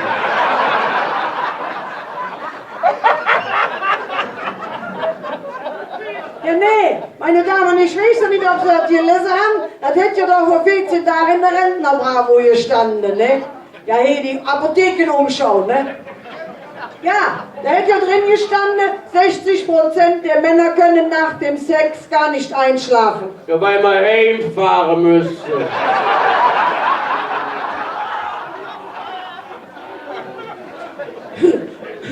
Ich muss euch jetzt erzählen, ich hatte jetzt nachher einen schönen Traum gehabt. Du hast geträumt? Ja. Was hast du denn geträumt? Ich habe geträumt, ein Fee steht an meinem Bett. An deinem Bett? Und sagt für mich, Lydia, du darfst am Aldi fahren, einkaufen, was du willst. Ich bezahle alles, Rolf, ich in der Aldierin. Ja. Der Ware voll gepackt bis oben hin. Ja. Herrlich. Und das hat alles geklappt? Was meinst du dann? Alles daheim und alles umsonst? Schöner Traum. Ja, wenn das so ist, habe ich auch geträumt. Du? Ja. Was hast du denn geträumt? Ich habe geträumt, ich hätte den Nachmittag mit ein paar nette Frauen einen super Sexnachmittag verlegt. Oh, Rolf, und war ich dann auch dabei? Ja, du warst doch beim Aldi. Soll das bezahlen? Wer hat das bestellt? Wer hat so viel Geld? Geld hat er ja, aber geizig ist der. Das ist so ein Kniesbüttel. Der merkt ja jetzt so mittlerweile, Mädchen, wird geht's warm, damit wir länger mit der Butter auskommen. Ja, ja. Aber davon abgesehen, durch den Geiz ist man's jetzt und durch den Kopf gegangen. Was ist jeder schon durch den Kopf gegangen? Schau mal, überlegt, den Bier jede Woche zu Hause, ne? Das können wir uns auch nicht mehr leisten, das ist auch gestrichen. Sehr dünnes Eis. Ja, gib rein doch. Das gibt Bier mal jede Woche. Das wird immer dünner, das Eis. Jetzt hören wir uns so, was ich zu erzählen habe. Wenn ich in der Woche mit das Bier nicht der Stunde an, Ne. dann kriegst du die 60 € für die Schminksachen. Ich merke das, du schön das nicht. Moment mal, das kannst du jetzt nicht von mir Das verlangen. willst du aber sehen. Das Schminkzeug brauche ich doch, damit du mich schön findest. Da wäre nicht noch die Gäste Bier. Es geht. Das mache ich jetzt schon noch. Apropos Urlaub. Haben wir eigentlich noch jetzt Geld über richtig gehalten, dass wir auch in den Urlaub fahren können? Wie Geld für den Urlaub zu fahren? Wir haben doch noch nicht das Geld für die Heim zu bleiben. Aber Rolf, tu uns gucken, wo kann man dann so flück auf die Schnelle hinfliegen? Ob die Schnös. Ey, wir sind ja jetzt unter uns, wenn ich könnte dann uns erzählen. Ja, hau rein. Ey, für 14 Tage waren wir auf einer Party gewesen. Ach so, mit den Müllers. Ja. Die wurde jo. Aber Rolf, das hätte mir gut gefallen, bis auf das Essen. Jo. Das hätte mir nicht geschmeckt. Da war ja vielleicht eine Schlange Fraß, wa? Da siehst du jetzt. Da hätte mir auch daheim essen können, gell?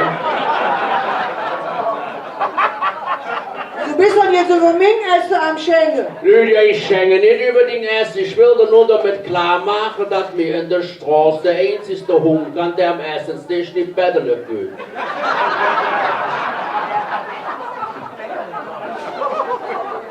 Und da ist mir noch hier aufgefallen. Was?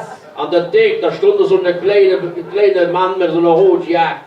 Der war ja vielleicht besoffen, der war ja besser drauf wie ich. Rolle, hör auf!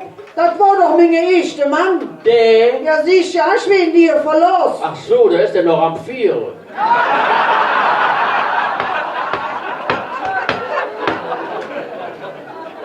Oh lieber Gott, ich habe diesen Mann hier neben mir wirklich ganz doll lieb.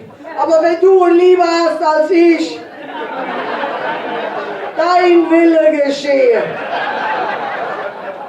Jeder zu dir komme ich nämlich in den Himmel. Küsst du nie an, Drache stehen nur 200 Meter. Ich habe dir schon immer angedroht, Gertchen. Eines schönes Tages verlasse ich dich. Ja, aber Hüge ist doch eine schöne da. Ja, lieb Fastelovensfunde. Wir sind am Ende mit unserem Klav. Ja, auch das Los des Lebens sei dank denen, die euch heiter machen. Denn nichts ist schöner nebenbei, als ab und zu sich krank zu lachen. In diesem Sinne, blieb lustig, fröhlich und mit 2 Ohren jet. Die Beckendorfer Knallgott mit 2, wir sind jetzt wieder weg. Schöne Abend noch für euch. Dankeschön, vielen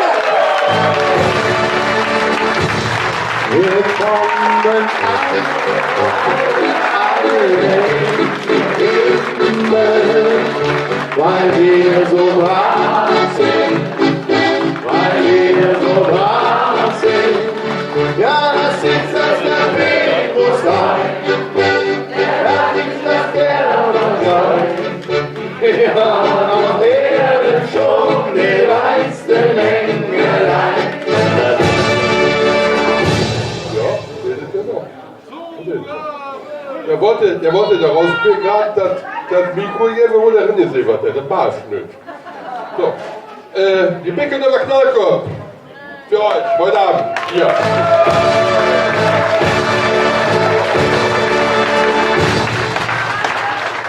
Das ist doch eine kleine Zugabe. Ja. Möchtet ihr? Dann los. Ach ja, ne. Ich bin eine Woche überschrieben, ne? 33 Jahre Ehe, ne? Naja, ich mein. Aber eins muss ich mal sagen, meine Damen. Die Männer wissen doch ja nicht, wie sie jotet bei uns an. Wie küsst dann jetzt dort drauf? Ja, nicht wie küsst du jetzt dort drauf. Du schöne Scheinheilige. Zum Beispiel du. Was ist denn mit mir? Ich bin doch gekommen nach daheim. Was willst du dann? Was tue ich denn alles für dich? Mit den Hemden bügeln. Du. Mit den Kochen und Spülen. Du. Wäsche putzen, einkaufen. Du. Ich komme mir da vor wie Aschenputtel. Moment mal. Das habe ich doch bei der Eheschließung versprochen. Ein Leben mit mir wird für dich wie ein Märchen sein.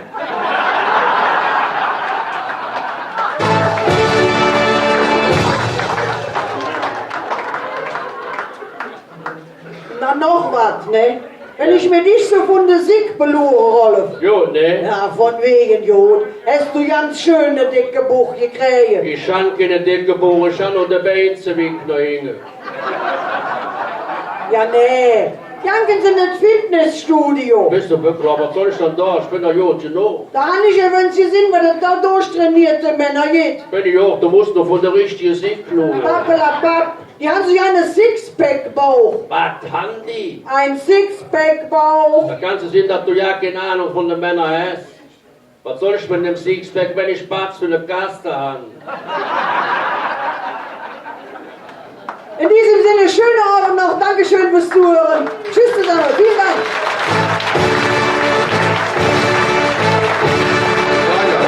Hier, erwarten, Höchorben, hey, auf der Bühne. Die Band Jod Drop. Wir lassen die Bogen sind alle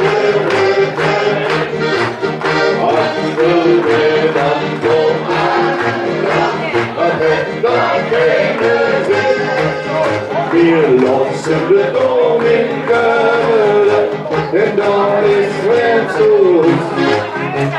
Und da singen alle Platz, wir auf Joden Schuss. Und da singen alle Platz,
Marie, hey Marie, singe hey Marie, hey Marie, komm und tanz, Marie.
Lass mal gemeinsam schunkeln auf dem Weg zurück.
nicht umhin, mich anzuknutschen.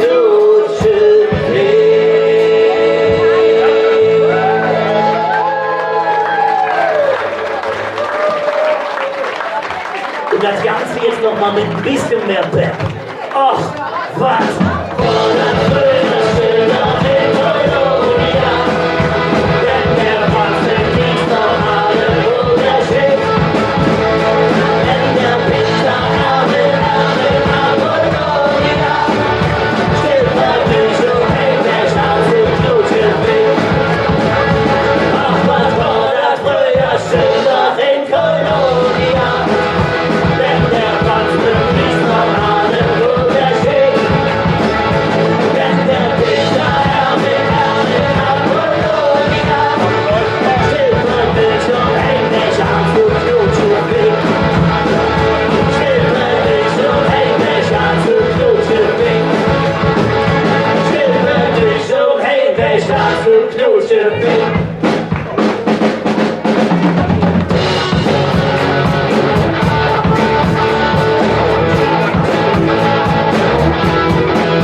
Lasst euch mal kurz vorstellen, der Reihe nach. Jan Gasten, Gesang und Bassgitarre. Michael Heide, Gesang und Akustikgitarre. Ein bisschen wie, also ein bisschen dürftig. Ja, jetzt Till Kleinert, Gesang und E-Gitarre. Martin Wingefeld, Gesang und Schlagzeug. Und als letztes Michael W. Weidenbrunn, Gesang, Akkordeon und Keyboard. Das war's für euch. Jo, Druck.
ich ganz alleine und von vorne.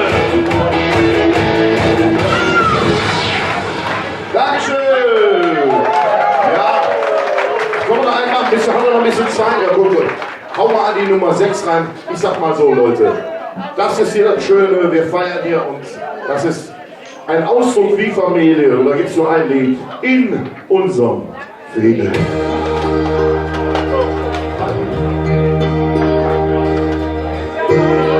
Wie so das blumige Jahr, was bringt denn mit meiner Stadt? Die Hüse und Jasse, die Stütze und Klaven, ist es vorbei.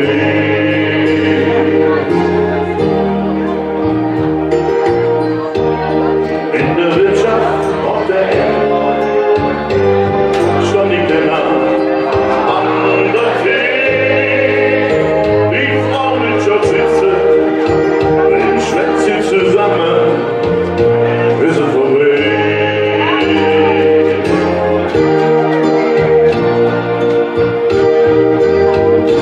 War doch passé, da Rede ist doch klar. Das Schönste war schon all die lange Jahre, ist unser Frieden. Denn hier hält man zusammen, die Heimat doch passé. In unserem Frieden, das ist doch klar. Das ist das Schönste, was man hat, schon all die lange Jahre, ist unser Frieden. Denn hier hält man zusammen, die Heimat doch passé. In unserem Frieden, la la la la.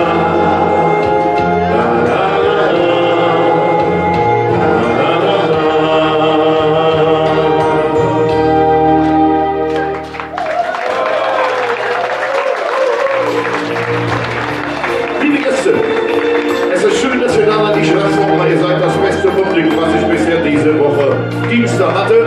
Es war nicht mal die Wahl haben zwischen euch und einer Kreuzfahrt in die Karibik. Ich würde euch sehr vermissen. Tschüss zusammen. Ein bisschen noch.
So, Kokos. Geht weiter im Programm jetzt. Ja, aber lieber, Dankeschön.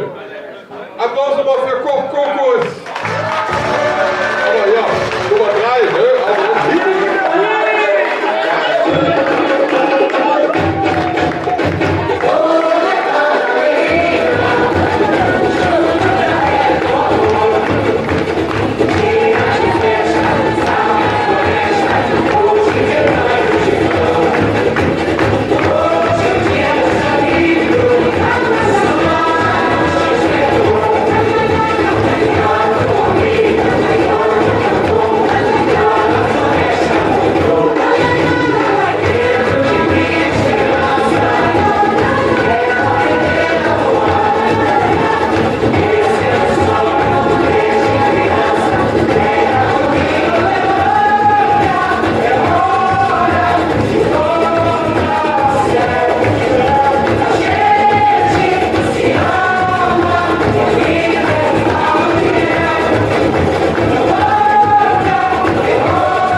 Das war für euch unsere Summer Queen Christina.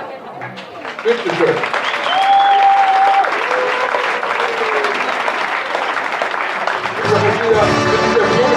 Dankeschön. Und natürlich alles das, was auch jeder Künstler hier auf der Bühne bekommt. Ein Dreifaches von Hessen. Kölle! Christina! Danke, Kölsch-Sprach! Dankeschön! Danke dir und Ausmacht!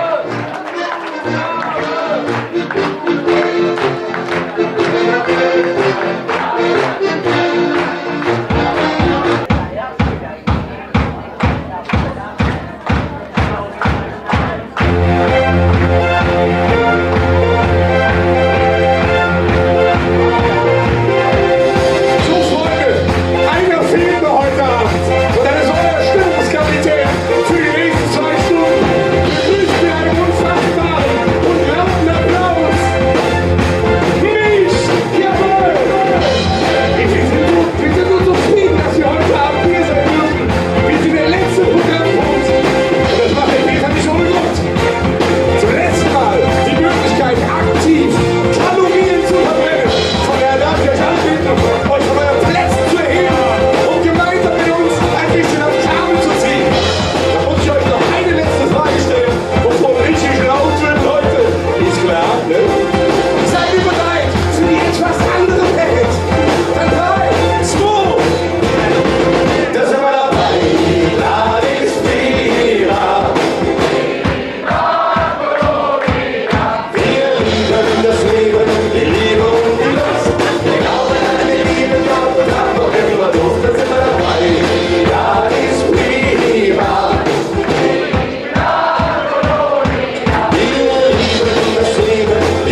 absolut großartig.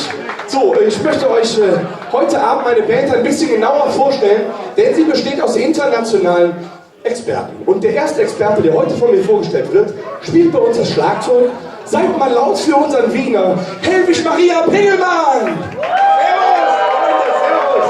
Helwig, kurze Frage. Ich weiß, in Österreich gibt es auch Stimmung. Ist klar, aber das hier ist doch der Hammer, oder was? Herr Schuster, da muss ich intervenieren. Da muss ich intervenieren, entschlossen intervenieren. Da geht noch mehr. Ja, wie das?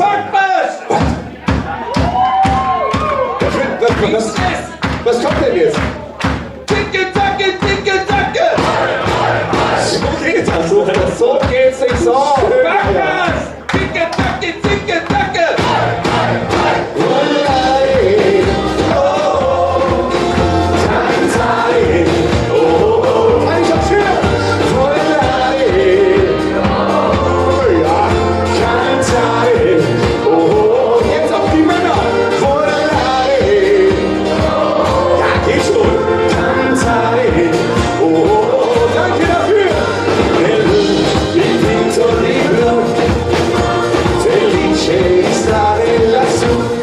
Über den Wolken muss die Freiheit wohl grenzenlos sein.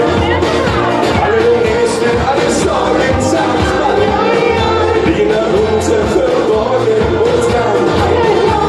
Was uns nur so wichtig erscheint, wird nicht richtig und klein. Habt ihr alles was zu tun? Regen durchdringt meine Jacke. Irgendjemand kommt dafür. In der Luft auf die Baracken. In den Pfützen schwimmt Benzin. Schlägt wie ein Regenbogen. Wolken spielen sich darin. Ich werde mit Drogen. Freunde, das geht hier bei uns bei Tacheles Schlag auf Schlag. Der nächste internationale Experte will vorgestellt werden. Jawohl, er spielt bei uns das Keyboard und ich fand ihn im Sauerland. Bitte mal einen lauten Applaus für Heini, unseren herzlichen Hühnerbauern. Yes! Hallo, Heini, dein Applaus. Dankeschön, danke.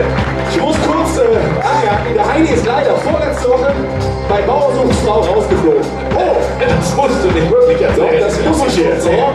Ist nicht schlimm. Und das nur, weil er als einziger vor laufenden Kameras folgende Sätze unfallfrei sagen konnte. Heini?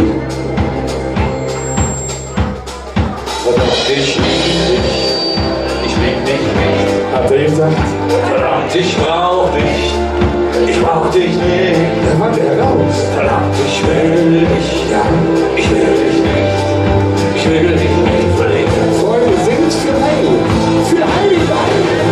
Verdammt, ich lieb dich. Ich lieb dich nicht. Verdammt, ich brauch dich. Ich brauch dich nicht. Verdammt, ich will dich. Ich will dich nicht.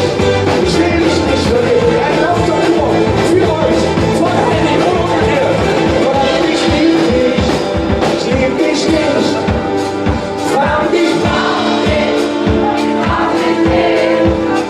Verdammt, ich will dich. Ich will dich nicht. So, jetzt machen wir mal Reset-Knopf. Alle zusammen von Anfang. Verdammt, ich lieb dich. Ich lieb dich nicht. Was war da los? Verdammt, ich brauch dich. Ich brauch dich nicht. Verdammt, ich will dich. Ich will dich nicht. Ich will dich nicht verlieren. Naja. So, wir lauschen jetzt die ganze Zeit den Klängen von dem Mann hier vorne, rechts neben mir. Seid mal laut für den Mann aus Spanien. Paco Desastre, liebe Freunde. Ich sage, seid mal laut. Ein Riesenapplaus für Paco Desastre. So.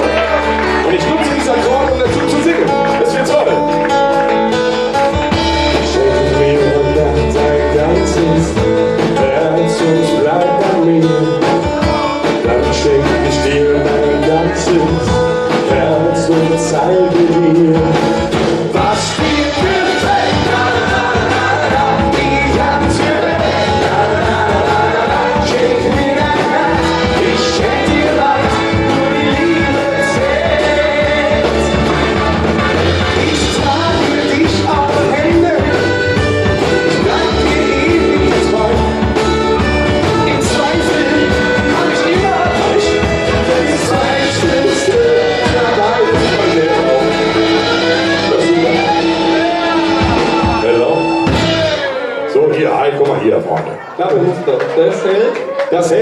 massiv. Vielen Dank, Herr Wegemann. Du? So, was soll ich sagen? Ich habe als Künstler natürlich eine gewisse Fürsorgepflicht. Das geht jetzt an euch da hinten. Ich muss diese Frage stellen. Geht's euch gut? So, wenn es mit dem Rest von dem ganzen Laden hier nochmal die Frage gestellt, geht's euch gut? Freunde, hier ist Potenzial. Ich merke. Und dieses Potenzial nutzen wir jetzt, um den wahrscheinlich lautsten Chor zu hören, der jemals um 23:04 Uhr hier im Stapel ausgedrückt wurde. Ich zähle unglaublich professionell ein. 1, 2, 3, 4. Schenkt mir heute Abend der ganze Jahr voll. Dann schenk ich dir mein ganzes Herz und zeige dir, der was dir gefällt. Die ganze Welt. Und wenn du willst, auch noch ein bisschen mehr. Was dir gefällt. Die ganze Welt. Schenk mir dein Herz. Ich schenk dir halt nur die Liebe selbst. Ist das schön, Freunde? Ist das schön, so, gebt doch mal selbst einen Applaus. Ein toller Chor, vielen Dank dafür. So, da war ich kurz weg. Aber ich bin ja wieder da. Oder wie wir sagen, hello again. Du, ich möchte dich heute noch sehen. Ich will dir gegenüber stehen. Ich werde euch jetzt alle hören, das wird toll. Viel zu lang war die Zeit.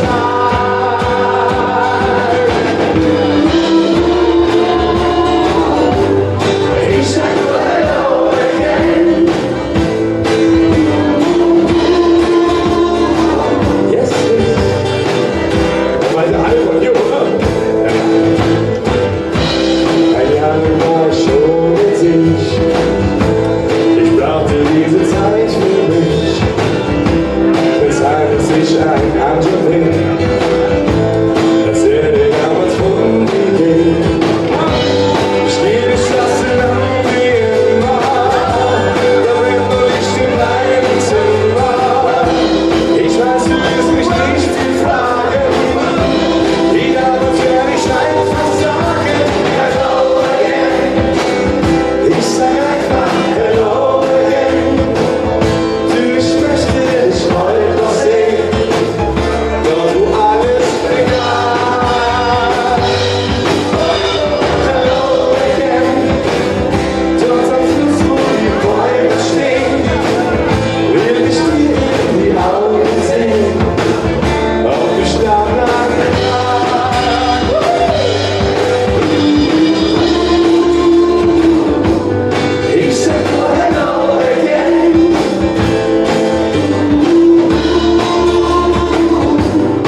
last but not least muss ich natürlich jetzt den letzten Verbleibenden in dieser Band Dietrich vorstellen. Er steht links neben mir, kommt aus Norditalien und ist deswegen in dieser Band zuständig für Amore und Spaghetti Carbonara. Ein Riesenapplaus bitte für Elvis Massimiliano Maserati, liebe Freunde. Buonasera a tutti. Grazie. Ausrasten erwünscht. Ja, was soll ich sagen? Dieser Elvis Massimiliano Maserati wird hier und jetzt vor 2,7 Millionen Menschen circa das wohl schönste Lied seines großen Idols Elvis Presley für euch exklusiv live performen, Freunde. Er ist ein bisschen aufgeregt, dass sich eine Brille anzieht. Von daher unterstützt ihn, wo ihr könnt. Ich brauche jeden Einzelnen und jede Einzelne von euch. Gebt alles. Kurt, du musst mitsingen. Es wird der Wahnsinn. Jungs, Elvis, sie ist eine Frau. Elvis, deine Bühne ist Showtime.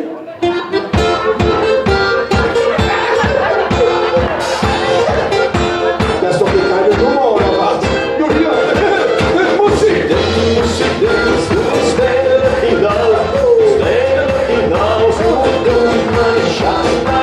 Das machst du toll. Wenn ich komme, wenn ich wieder komme, krieg ich einmal Schatz bei dir. No, das ist nicht der schönste Lied von Elvis. Schluss da was noch dagegen. Pass auf, sag ich dir. In F-Dur. Ich weiß ja nicht. What's one for the money, two for the show. We did rain out, get go. Stand for the money. You can do anything when you're not losing. Knock me down, stop my face. Let my name all over the place. Do anything you wanna do. I'm running out my shit. Stand for the money. That's it. You can do anything when you're not losing. Ich wollte zuerst sagen, dass das Ding gefällt, wenn ich verstehe, dass nicht für andere mit dem Pockelweger hier. Der Mann packt den Jungen auf den Bühnenschlag, ich wirklich in die Hände vor, und das soll er weiß, und wahrscheinlich hier mit mir in der Nachtsalon. Denn du hast Ahnung von der Technik, von der ich nichts verstehe, bin ich zusammen. Ich war, ich war, ich war, ich war, ich war, ich war, ich war, ich war, du hast Ahnung von der Technik, von der ich nichts verstehe.